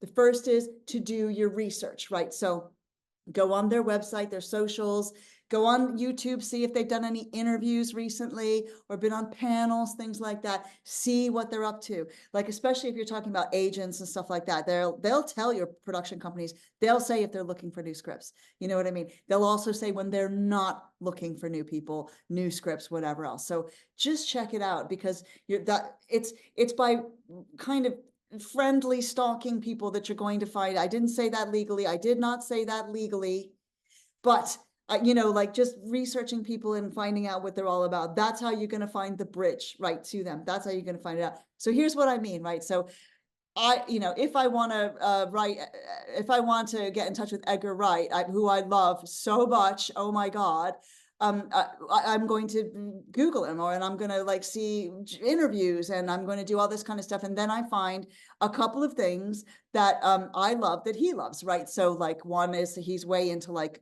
South Korean and Indonesian martial arts movies, which is cool as hell. And I watch Indonesian films. My stepmother's Indonesian. So like, that's a bridge. Evil Dead, oh my God, that is a bridge. And even music, right? Like, so, and the reason why it's important to find a bridge is we're going to use it in the email, and I'll talk about that in a second. So we want to use a bridge, and most people will use it in the subject line. So let's talk a little bit about the subject line, because this is really important. Like I said, people in the industry get hundreds, if not thousands, of emails a day, right? So it's really important that your email stands out amongst all of the other crap, so that they go, ooh, this one at least will be fun, or this one at least will be interesting, or whatever else. Now, so because the vast majority of the time people access their emails on their phone, that subject line is going to be 4 to 5 words long. That's it. You got 4 to 5 words to get their attention. Okay. And that's why I like to use the bridge in the email. So if I was going to like email Edgar Wright, assuming he didn't have gatekeepers, right? But if I was going to email Edgar Wright, I would put something about like The Raid, or, you know, like some specific film that he probably loves, right? Like, or if I was going to email Keanu Reeves, which I probably should do, because we're going to get married one day. So we probably should really get to know each other. But anyways, the point is this. The point is, if I was going to email Keanu Reeves, I know he's obsessed with Shakespeare and whether Shakespeare wrote Shakespeare's works, right? So in the bridge, because nobody is going to email him talking about that. They're going to be talking about what a brilliant actor he is, or whatever else, right? So like, that's what so you're going to stand out by putting like, something about Shakespeare and the thing, right? Whatever it is, the 4 to 5 words, that's what you got to put in there. Now, in the main body, and don't worry, I'm going to show you an example at the end of this. In the main body of the film, of the thing, we're going to be real specific, okay? So what I mean is, and you can admit this, you guys, this is a safe space. This is a safe space. But how many people have machine gunned a million emails to agents or producers or whatever else? It's okay, you can say it. It's okay, right? We've all done it, okay? Now, how many have received generic emails from people where people haven't even bothered to learn your name or anything else? Who you are, anything, yeah. It's annoying, right? So what we're gonna do is, here's how we're gonna be specific. We want them, when they read this email, to know that you could have only written this email to them. This is how you do it. So if I'm emailing Edgar, I'm not going to say, I love your directing. Because how many times has somebody said to Edgar Wright, I love your directing? 1 jillion times, right? So, well, at least the people with good taste would say it. Anyway, so I feel very passionately about him. Anyways, so I wouldn't say I love your directing, because he's heard this a million times, right? Like, I could say that to any director whose work I loved. But if I say something specific, like, my favorite film you directed is Shaun of the Dead, because it was the first time I saw how effective your technique of combining zoom close-up and the character experiencing authentic emotion works for the decision that they make right afterwards. Oh my God, there's so much comedy there. That's 2 sentences. You see the difference between, I love you interacting, and right, like with super specific things. So it just shows that you care enough, about their work, and you know what you're talking about too.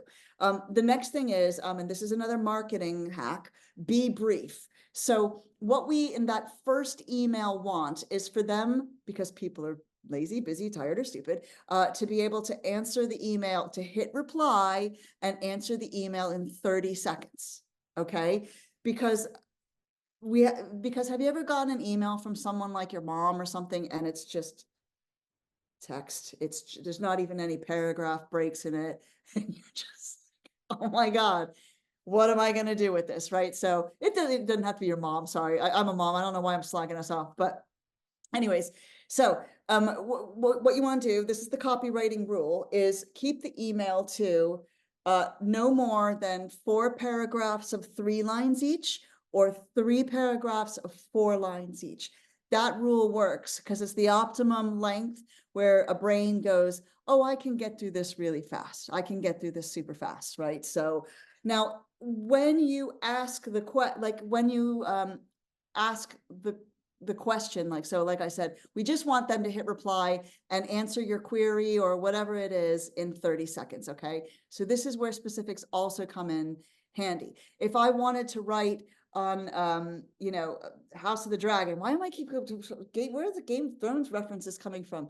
Oh, I was talking about my crush on Patty Considine. That's where, never mind. But House of the Dragon, right? So if I want to write for House of the Dragon, if I write like one of the producers or the script editor or whoever, or the director, I wouldn't say, how do I write for House of the Dragon, right? Because they don't know me. They don't know how to answer that. How do you answer that? Like, they would just be like, oh. So I would say, so if you want to work on that, you go, look, it is my plan to write on this show because something specific, right? Something specific. What one thing are you looking for in your writers? Or what's the one thing that makes you go, I need to work with that writer? Or, what makes you go, I want to have a meeting with this writer about potentially writing for us? Like, see what I mean? How the difference is they can hit reply and answer that in 30 seconds, right?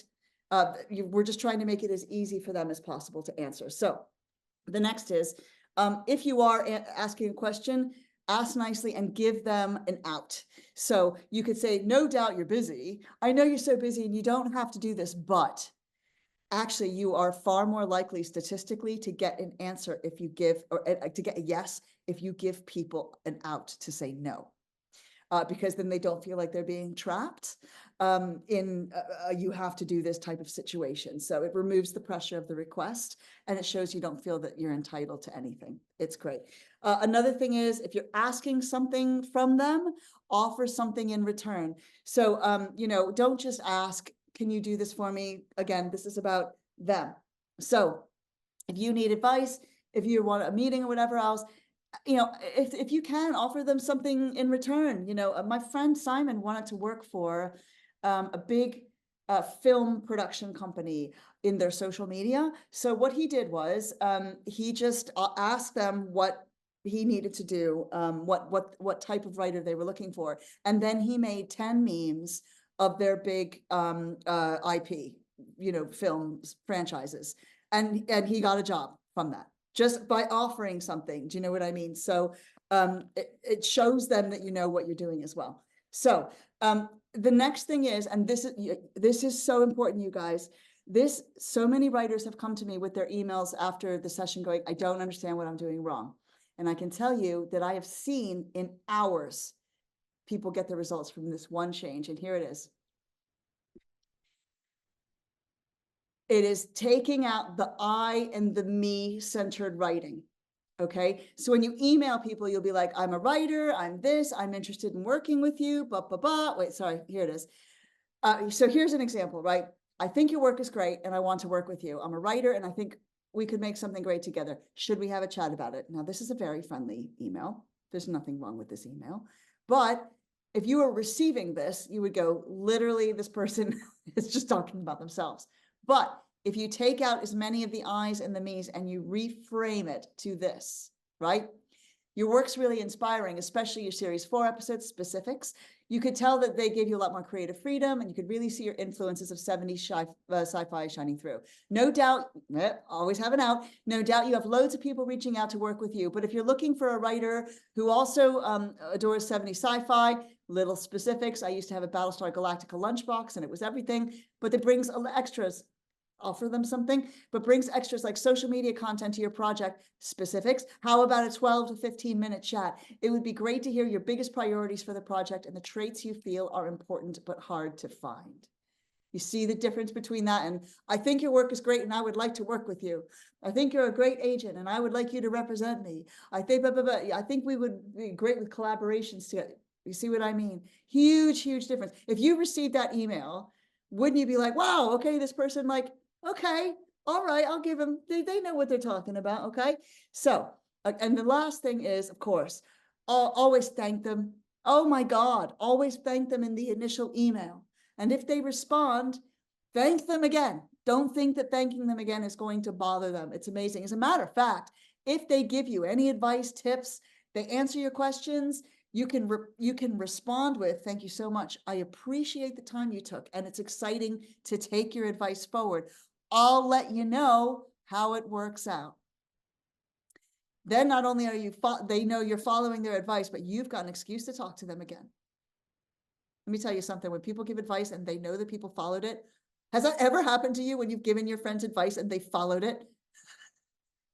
Wouldn't that be like the most miraculous thing? So anyways, yeah, so just thank them, thank them, thank them, thank them. Okay, now here's what it all looks like together. So I had this idea for a stunt show, and I don't know anyone in the stunt world. So I was like, all right, I want to find a woman, because I want it to be about women who are stunt people, right? Who are getting trained by men. So I was like, I have to find a stunt person. I don't know. So I found this woman. Not only was she a stunt woman on like Marvel, and she did Fast and the Furious, she did Ready Player One, she did like all this really cool stuff, right? She started her own freaking production company and she writes comedy. I was like, who is this chick? She is amazing. So I kind of did a little friendly stalking for legal purposes, just research. And I found out as much as I could about her. And then I got like the tone of how informal I could be with her, because she was quite an informal person. And this is what all of these tips look like together. Okay. Stunts and kick-ass shows. See, now I know, because it's stunts, and I swear in it. She was probably gonna love it because she swears all the time. So, hey JD, this is gonna sound so random. No doubt you'll be thinking, who the hell is this person? So I'm a comedy writer who focuses on misfit characters going against big power systems, rebellious, complex women who won't be told. Now I know she's gonna like that, because that's who she is. Looking at your films and collaborations, you are also woman focused. You've also done so much, including creating your own production company that is so kick-ass, and I can only imagine how much hard work and sacrifice went into it. Are you interested in getting involved, offer something, in a big idea for a high concept stunt dramedy series that would be international, North American and China? Right now it's just at idea stage, but I've got multiple deals with pro happy companies that we could pitch to. Would you like to have a chat about it? And we'll see if we've got the chemistry. Thanks, and I look forward to hearing from you, JD. Now, I can tell you, within an hour I heard back from her, and we had a meeting set up for like, I don't know, it was like the next week or something. And then it was immediate. We're working on loads of stuff together. Okay. And this was from me not even knowing a stunt person, let alone a big stunt person for like all these amazing films, right? So that's what it all looks like together. Now, if they don't respond, again, they might be too busy. So try again in 3 months, try again in 6 months, try somebody else who might have something similar. Do you know what I mean? To this person who you're trying to get in touch with. And if you are looking for an agent or manager or whatever else, this goes doubly for them, because nobody ever approaches an agent and says, my agent can back this up, and says like, okay, I saw that you brought this talent on, and this talent on. So clearly you like this, you're interested in this type of stuff. My stuff is very similar to that. Do you know what I mean? Or my stuff might round out what you're looking for. So all that's super important. Specifics, framing it so what's in it for them, trying to take out as many eyes as possible, and showing people that you give a crap about them, okay? That is the most important thing, because it's about how we can use our skills and be the only person for them to help them meet their goals, okay? Now, that's the last of the email thing. But what I really wanted to say was this, and I hate that I can't see your faces right now, but if you get emojis, that would be great. But I really need to emphasize to you guys, okay, that this industry is not one that encourages us to stick around, especially if you got like a couple challenges wherever you are, whatever you're doing. It is not one that is friendly to us. Now, there are friendly people in the industry, but it is one that will kick you in the gut over and over and over again. Now, I am not saying that so that we all jump off the Brooklyn Bridge, right? I'm saying that because self-belief, or being Delulu, I don't know, which one is it? I'm not sure. You have to believe in yourself, and you have to, no matter how hard it gets, to remember that there is something inside of you that is burning, and you feel free when you are creating in the way that you're creating. And you have a unique set of experiences, of beliefs, of stories, and everything else that somebody out there needs to hear. Okay. And if you're not a writer, if somebody else out there needs your work, needs your time, needs your perspective, needs your specific flavor of whatever it is that you do. Okay. We are not, don't let sharks, fool you with this. We're in competition with each other. We are not in competition with each other. How could we be? We're all different from each other. Do you know what I mean? And sometimes we have to create the opportunities instead of them falling in our lap or whatever else. Okay, fine. But man, don't let it get you down. Use networking, develop those relationships with people, and you will find that people are the way that you get to where you want to go. And that giving back to people as well, and putting the ladder down behind you and helping other people is just as satisfying. It's actually, it can be more satisfying. Do you know what I mean? So there is room for legit, amazing relationships in this industry. I refuse to believe that it's transactional. I refuse to believe that we have to put up with abusive, horrible people. No, fuck that shit. Do you know what I mean? So that's all I have to say. I just have to say that at the end, because we creatives don't get enough personal encouragement. Do you know what I mean? We just don't. So just keep going, babies, keep going. Okay. So if you enjoyed this, this is how to find me. I'm on LinkedIn. I used to be on Twitter a lot, but it's the Moss Isley hellscape right now. So I'm not on there very often. But if you found this useful, oh my God, you would go straight to heaven if you said something on Twitter. My handle is AG Comedy, or on LinkedIn, if you talked about the session. That would be so cool, you guys, because as an autistic person, we don't have the presumption of competence at all. So generally when I do these talks, especially within like an industry body I haven't worked with before, I have to show them that people find this useful. So it would be so cool if you just could say something about it. I would thank you. I would treasure it so much. So I'm ready for questions. I know that was a lot, Awesome. guys. You were amazing. Thank you. I think I actually that. Okay, so what I'm gonna do, a couple things. Everybody, I saw a lot of people putting in contact information and stuff like that in the chat. So I'm 99.999% sure that Zoom gives me a copy of the chat. So I will put a link to the chat. So that in the recording email, so everybody can get that. And I'll also share it with you, Amanda, of course. And I'm going to put Amanda's contact information in the recording email. And we've got, if people could put their questions in the Q&A box, that would be super helpful, as opposed to raising your hand. So I'm just going to read what we've got to Amanda, and oh, you know what? Since I got to put my camera back on, because it's easier Yay, for you there to she see is. another and I'm going to put the Q&A box right in front of my face so I don't have to look at my little trick. First of all, I could relate, before I get into this, I could relate to so much you were saying. I've gone to like a million writers conferences. I've worked at them, I've spoken at them, and your advice is spot on. And especially about the mindset of a writer. And I really appreciate all the stuff you get to say about that. It was wonderful. Okay. So Marion says, I'll be in London in October. Sounds like I should sign up for Bolton Film Festival. Do I submit a screenplay or anything else? Well, that's a short film festival. So Adrian does play a few long, like full length ones, but it's mainly short film. The reason why we love it is because it's a BAFTA. They don't have like a script contest or anything. Mhm. But it's a BAFTA qualifying one. So if you get it at the Bolton Film Festival, then you can qualify to be nominated for a BAFTA. But the reason I love it is because it's no, if I'm talking about my own town I live in, okay, so I'm allowed to say it. It's a shithole here, and the Bolton Film Festival is like the exciting event of the year. It only costs £60 for like 4 or 5 days, and the hotels are super cheap. So it's just a really fun time. You get to meet like loads of people from Europe as well who are making films. It's not just the UK, so it's a great little film festival to go to. I also found that those smaller things, venues and places to go, it's so much easier to meet people than Oh these God, yeah, huge events. it's great. Um, Yeah. yeah, it's fantastic.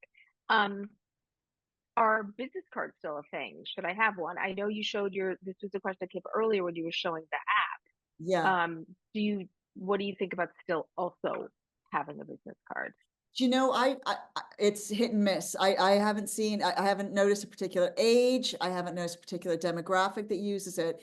What I will say is when I go to an event with more continental Europeans, loads of them have business cards. Loads of them have business cards. So, but I haven't noticed. Most of the time you'll probably get 5, but you'll talk to like 50 people, you know what I mean? So most people just like go, oh, I take my phone number down or whatever else. So but that's why I love the Zen card thing, because it's kind of like you get all the benefits of the business card, but you look cool.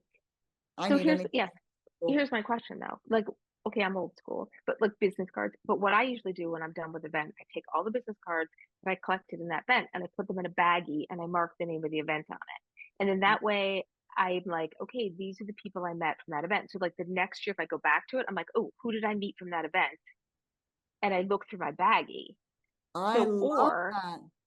right, or on my phone, if you do the app thing, immediately open up their contact and add the note of what event, Yeah. or anything that you remember about how you met them. Yep. Because my hardest thing is I'll be looking at all these contacts on my phone. I'm like, who the hell are these people? Yeah. Right? I don't remember. Very Y'all, I can't even remember. Like, I'll be like, wait, I met with that company, like from 3 years ago. I'll be like, what? It's Swiss I know. cheese up here. It's Swiss. I just Yeah, don't remember. same here. And you know what I do too? Sometimes like at my antique shop when I meet people, introduce myself and I will say right up front, I just want to tell you I'm terrible with names. I'm going to do my best to try to remember your name, but I'm terrible with names. And they just laugh and they're like going, yeah, I'm not going to remember your name either. Like, and we just like make a joke I of love it, that. right? That's a great tip. Disclaimer right up front. Great tip. Yes. But then I do try to say their name so that they know that I'm making an attempt and I'm not just blowing it off. Yeah. Okay, so Teresa says, I would love to get into the British film industry. Is that feasible for somebody who's in Germany? Yeah, there's no reason to think there isn't. A little caveat. The industry, you think the American film industry is in dire straits right now. It is diabolical over here. Ugh. We are over 80% of the freelancers in the UK in the TV and film industry are gone. They are not working in the industry right now. It's really, really bad. So I think the first thing I would do is start networking with people who, work in the industry now, but don't eliminate short films. A lot of, especially the last couple of years, people make short films to serve as proof of concepts for things. Do you know what I mean? And so, and it's a lot easier to get funding for films once you know, that something is done well at a couple film festivals. So I would, you know, network with short film people. Most short film festivals have an online component that you can go to, so you haven't got to travel. But I would also start going to BFI events. So for the British film industry, the BFI, the British Film Institute, has loads of cool events, lots of free networking stuff, so that you can get to know people in the industry. Because there will be people who need German, I don't know, whatever, references, you know, stories, your perspective, or whatever else. So I would, you know, think about what you have in common with them and go to BFI stuff. Yeah, it's almost like during like the writer's strike, a lot of people networked with each other and wrote, and Mhm. so that they would be prepared. Um, if you don't mind, can you repeat the name of the guys who have the podcast about the fictional characters? I don't You know, mentioned it but in the beginning. Houston Howard was the person who put that story out. If you don't know who Houston Howard is, find him. He's amazing. He is the master of world building, like story world building. So he gets hired to flesh out people's worlds. And he has a podcast called Into the Story, I think. But look him up. Houston, like the town, Houston Howard. And he was the one who he was the one who told me about those guys. So he'll know. Okay. How did you overcome the challenge of getting your first manager or agent? Oh, okay, so mine was a little unusual because I got an agent after I technically sold my first script. So because I had been in the TV industry for a while, I had met an agent, and he was just in my husband at the time fixed his laptop, so he was in my periphery, right? I went to a negotiating rights kind of event, and that's where we met him. And so when I sold my first script, I contacted him right away and I said, "Hi, Julian. I was like, okay, this is wild. I've sold a script. I don't know what I'm doing. Would you consider temporarily, representing me?" Because I knew he was going to get the money. Like it would be great for Right. him, right? Because with no Easy commitment, money. would you consider doing that like on an ad hoc basis, right? And Hmm. so, yeah, and then I ended up selling another or getting another 10 scripts or whatever. But yeah, so I did it a little differently, right? Yeah. I got my breakthrough stand-up comedy, not through sitting writing scripts and going to loads of, short film events and stuff. So But still, you're using your networking skills. Like 100%. just because your husband fixed his laptop, it's like sometimes the networking opportunities happen in the ways you least expect it. This Like at is my what antique shop, famous people will walk in. Exactly. And this is why I always include that section about broaden your mind in Hmm. terms of what you've got to offer. You have no idea until you listen to what someone says, what people have to offer, or like what they Hmm. need from you or whatever else. So Hmm. yeah. Yep. Benjamin asked, so you have a feature length that you're finished and polished. You know a few people in the industry, and a lot of them are not scripted. What would your first steps be to optioning the script or finding a manager? Okay, that's a great question, and one that most of us deal with. First off, I would say, are you sure the script is good? Okay. And I don't mean that personally. I just know when I mentioned before, look at your first script, the one that you thought was amazing, that you were a genius for writing. Do you know what I mean? And then you look at it and you're like, this is shit. Okay.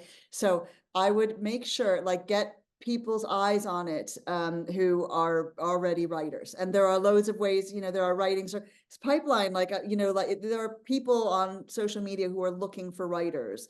I would give it to like 5 or 10 people, do a notes exchange, see if anybody's writing notes on the same issues or if people are going, no, this is great. Because I've messed up my chances by giving scripts that were not ready to production companies before, and I will never do that again. I think we've So all done it. I want to make sure, because you're asking for a big commitment. You're asking somebody to spend 3 hours, and they'll probably just give it to a reader. But the point is this: you're asking somebody for 3 hours of their life. Do you know what I mean? So Hmm. make sure the script is good first. Then what I would do, there's a couple things you could do. It depends on the genre, right? Like of the script, but I would see it's very tough with managers right now because the downturn is so bad. Nobody can sell anything, so they're just not looking for anybody new. What I would do is well, how I got Tristram was, so I found a director to work with, right? So my stuff is like kind of weird and people either go, what the hell is this? Or they go, this is hilarious and amazing. There's no in between. So what I did was I did my research and I did a short list of directors whose work I love. And then I did a fine tooth comb through all of their stuff. And I went, okay, what about their work would make them see my work as awesome, valuable, exciting, whatever else, right? And I decided on Tristram to direct my first script. And I said to my agent, I want Tristram Shapiro to do it. And he was like, well, I want $1 million. Anyway, so what I did was I stalked Tristram online to, he knows all this. This is not a secret. We have a joke about this, but I stalked him to the Cornwall Film Festival. And he was the main guy who was talking. And I waited, like didn't pay attention to anything he was saying. I was just like, I'm going to ask the first question. I'm going to ask the first question. And so I said, I want you to direct, you will direct my script, in a funny way, right?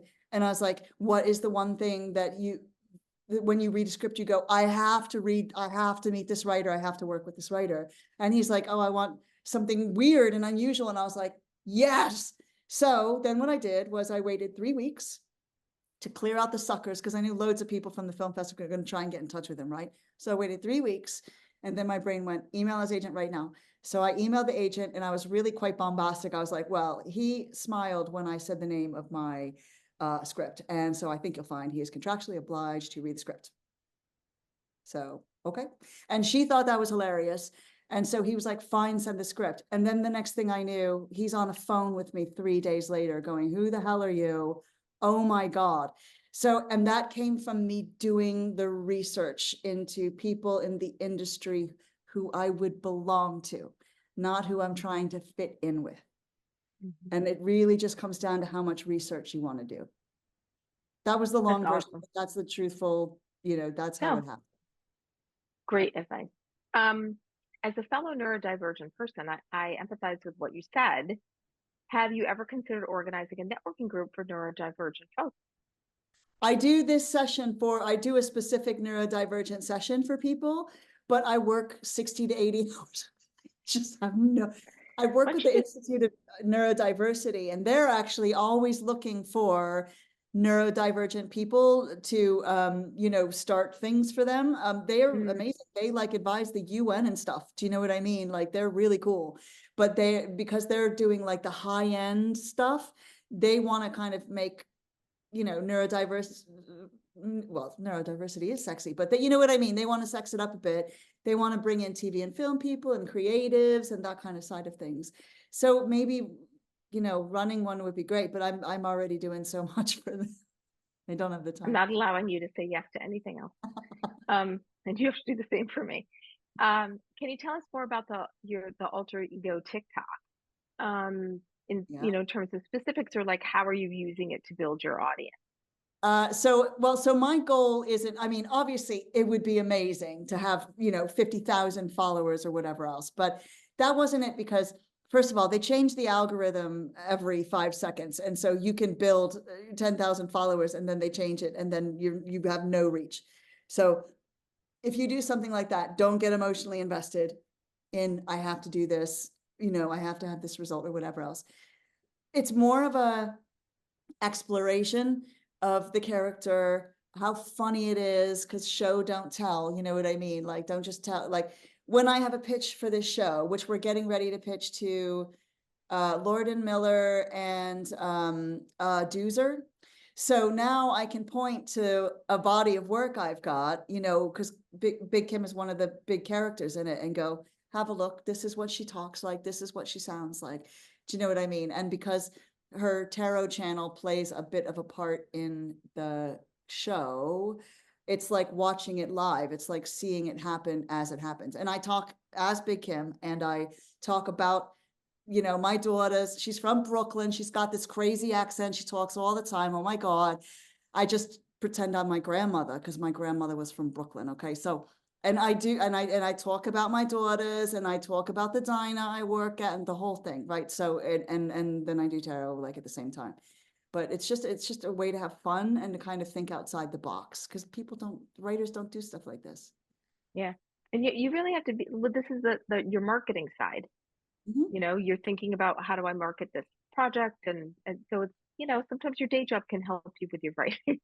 I think Um, you're so right. And you know, sorry, but Houston no, it's Howard, fine. he talks about he's a big believer in you know, transmedia. That's what it's called, is bringing different strands because this is a business. And we have to, as writers, start thinking about things as a bit, you know, this is a business. And we have to think about different income streams for the story worlds. And so so he was talking about like all the different like if one of your characters you know, is an artist, put up a virtual gallery, get one of your friends who's an artist who needs exposure, you know what I mean, like let them do the art for the project. There's so many different things you can do. Music, you know, whatever, create a fake band. It doesn't require a lot. You just need other fellow creatives who've also got stuff that they're trying to get out there. Um, I don't think you touched on this. Fernando wants to know what you think about screenwriting contests and if they're worth it, or it's better to cold call or cold email. I think it's both. I love screenwriting contests. I think some of them are really, really good. I am a judge for one of the biggest screenwriting contests that there is. Certainly the most reputable one in the UK. And because I love it and I love to see what's coming up. I love to see you know, what's out there. It's exciting to see what new writers are doing. So I think they're amazing. I think it's good to have a couple wins under your belt because the right competitions will introduce you to people. They care about getting your name out there and everything else.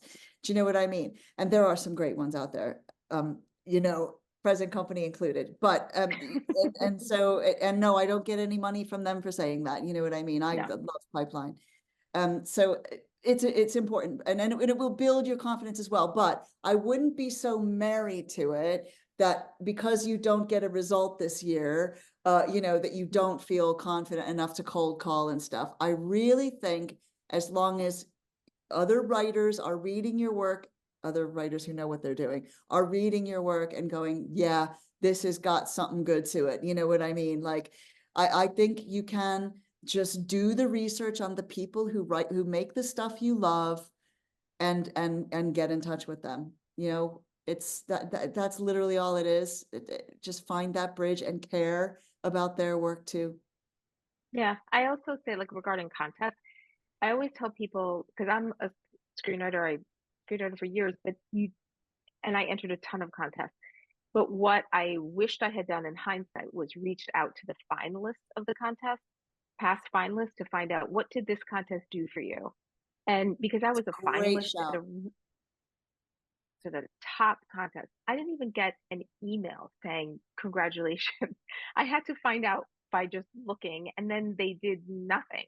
So, um, so I can tell you, like, if you go, I'll just use Pipeline for example. If you go and you look on our site for past finalists, and you go reach out to any of them, and you know, I'm sure they'd be happy to talk to you. And I mean, we still work with people 10 years later, like they're writing articles for Pipeline artists, or we're, you know, it's like some contests are more like a family, and some contests are more like, yeah, we've got your finalists, and we're going to send them out to managers, and you don't even know it's being sent out, but it's being sent out. I mean, the reputable ones do send your stuff out, you know, or at least your log line or something. Yep. But 100%. definitely check and see. Do the stalking Yeah. in the Research for stalking legal research. purposes. Research. Um, okay. Uh, oh, somebody also, the second person asked that about that. So that's good. We'll get rid of that one. So when I go to Glendale International Film Festival, because of my screenplay, this is Carol who semi-finaled at that screenwriting contest. What should I expect and how can I prepare for it? So like you say you've placed in a contest and that contest, like Austin Film Festival, you Yep. know, you placed in a film festival contest and now you're going to the contest. Yep. Any tips on how they can parlay that? Sure. I mean, it depends on if you're pitching there or if you're just going to see, I don't know what they're if they have any activities that they have to do there, but there's a few things I would do. Remember to take the pressure off yourself, okay? Take the pressure off yourself. Now, it's okay to be prepared, but do not fall in the trap of, I have to get a job off this. I have to, you know what I mean? You are going because you've got your foot in the door now, okay? And we're going to make sure you're prepared in case any opportunities arise. But really, this is a chance to figure out who you like. You know, who's cool to talk to, who's doing neat stuff that you want to get involved with. It's like, it's the same with dating. It's like we get in that trap of when you're on a one-on-one date, especially that first date, and you're like worried about what they think of you. No, you should be worrying about what you think of them. You should be focused on that, right? So focus on yourself and going, who's interesting here? Who do I like? Who do I like the sound of? You know what I mean? Who's doing cool films that I think are really, really neat? Let's find out more about them. The next friend here, you know, could be her collaborator, whatever. What I would do though is get an elevator pitch ready in case, because you're going to be asked, what have you done? What's your thing about? That kind of thing. So I would get an elevator pitch ready. Kaya Alexander is amazing. Find her on it's Kaia, Kaya Alexander.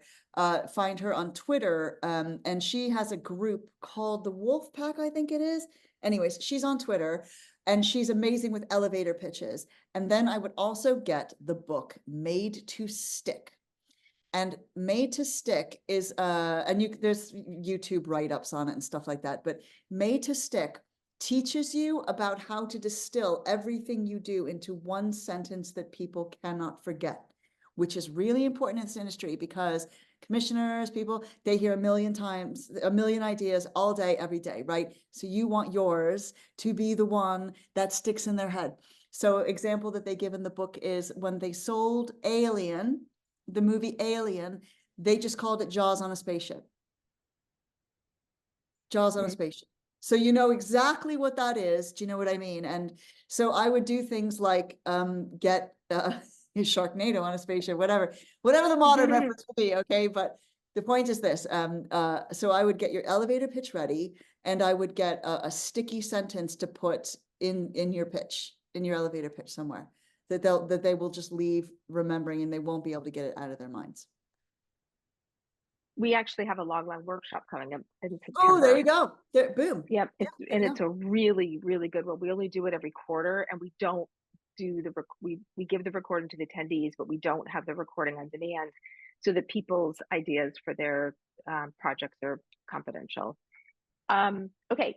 So Marian says, I don't have social media and don't like people knowing all my personal information. Okay. I thought she said, I don't like people, but that's a whole other webinar we'll do. I say that multiple times a day. Do I have to do social media? It seems like everyone asks me for Instagram or some for LinkedIn. So I have to do it, right? How often do I have to post? How often do I have to comment on other people's posts?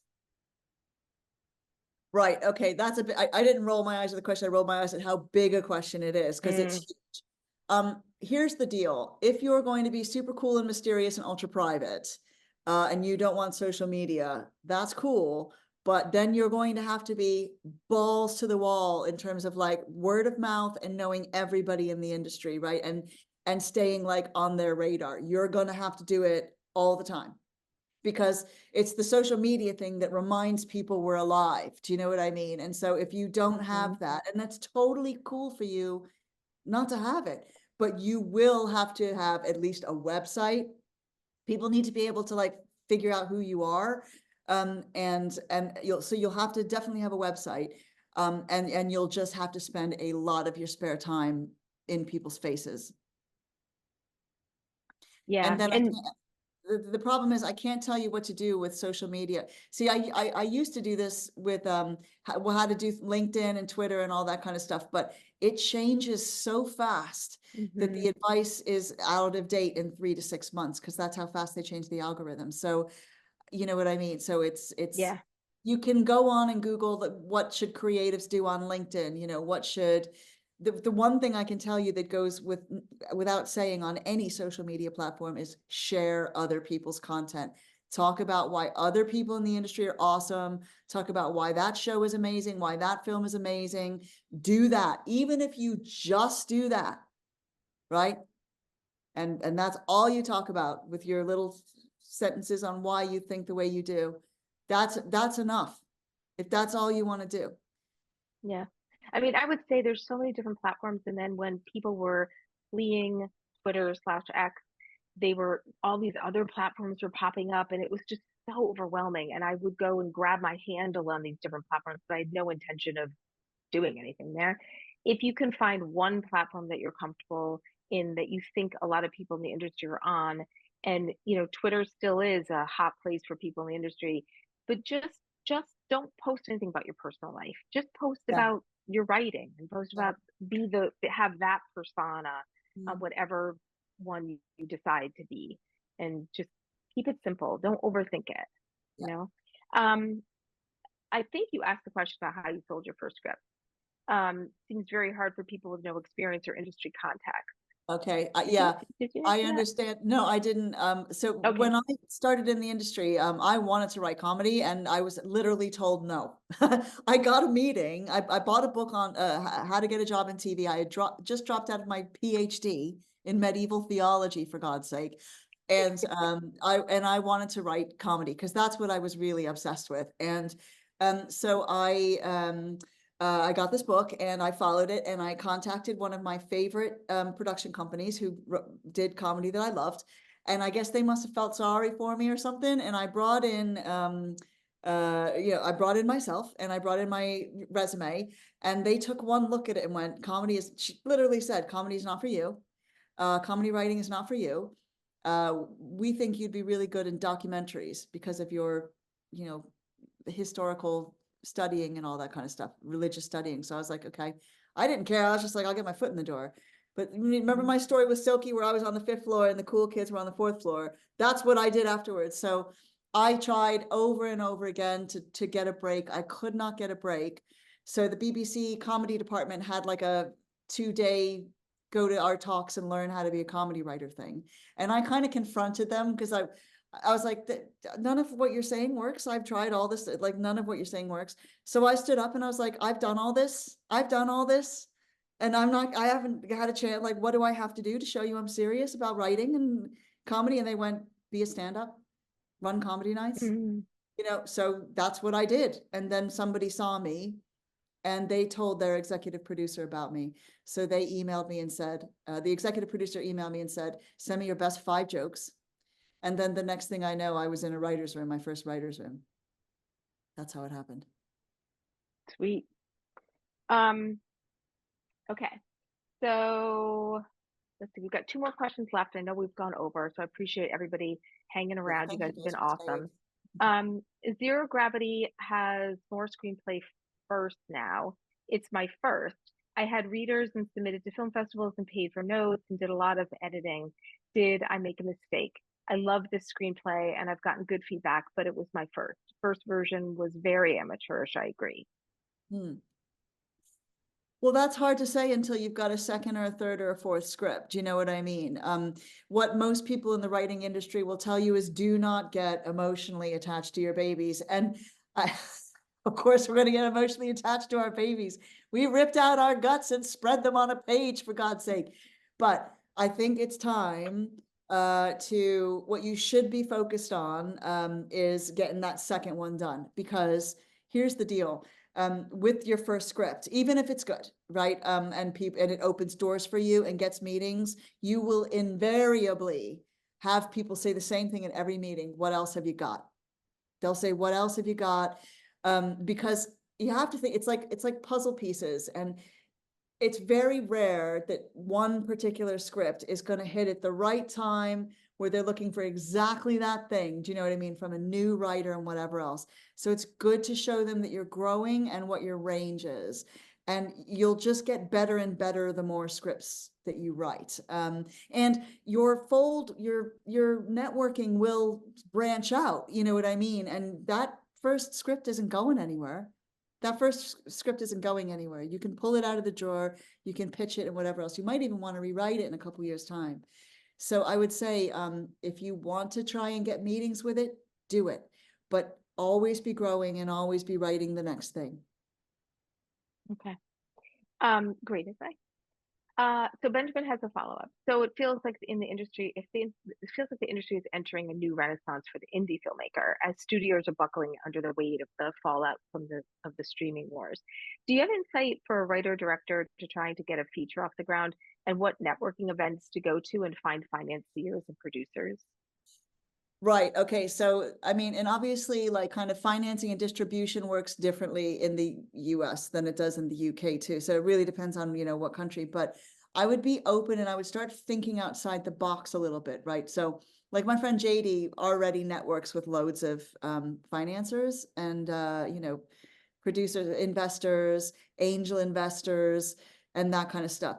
I would start getting familiar with the language of investors, investing, all that kind of stuff. They want to know that you know what the business is for them.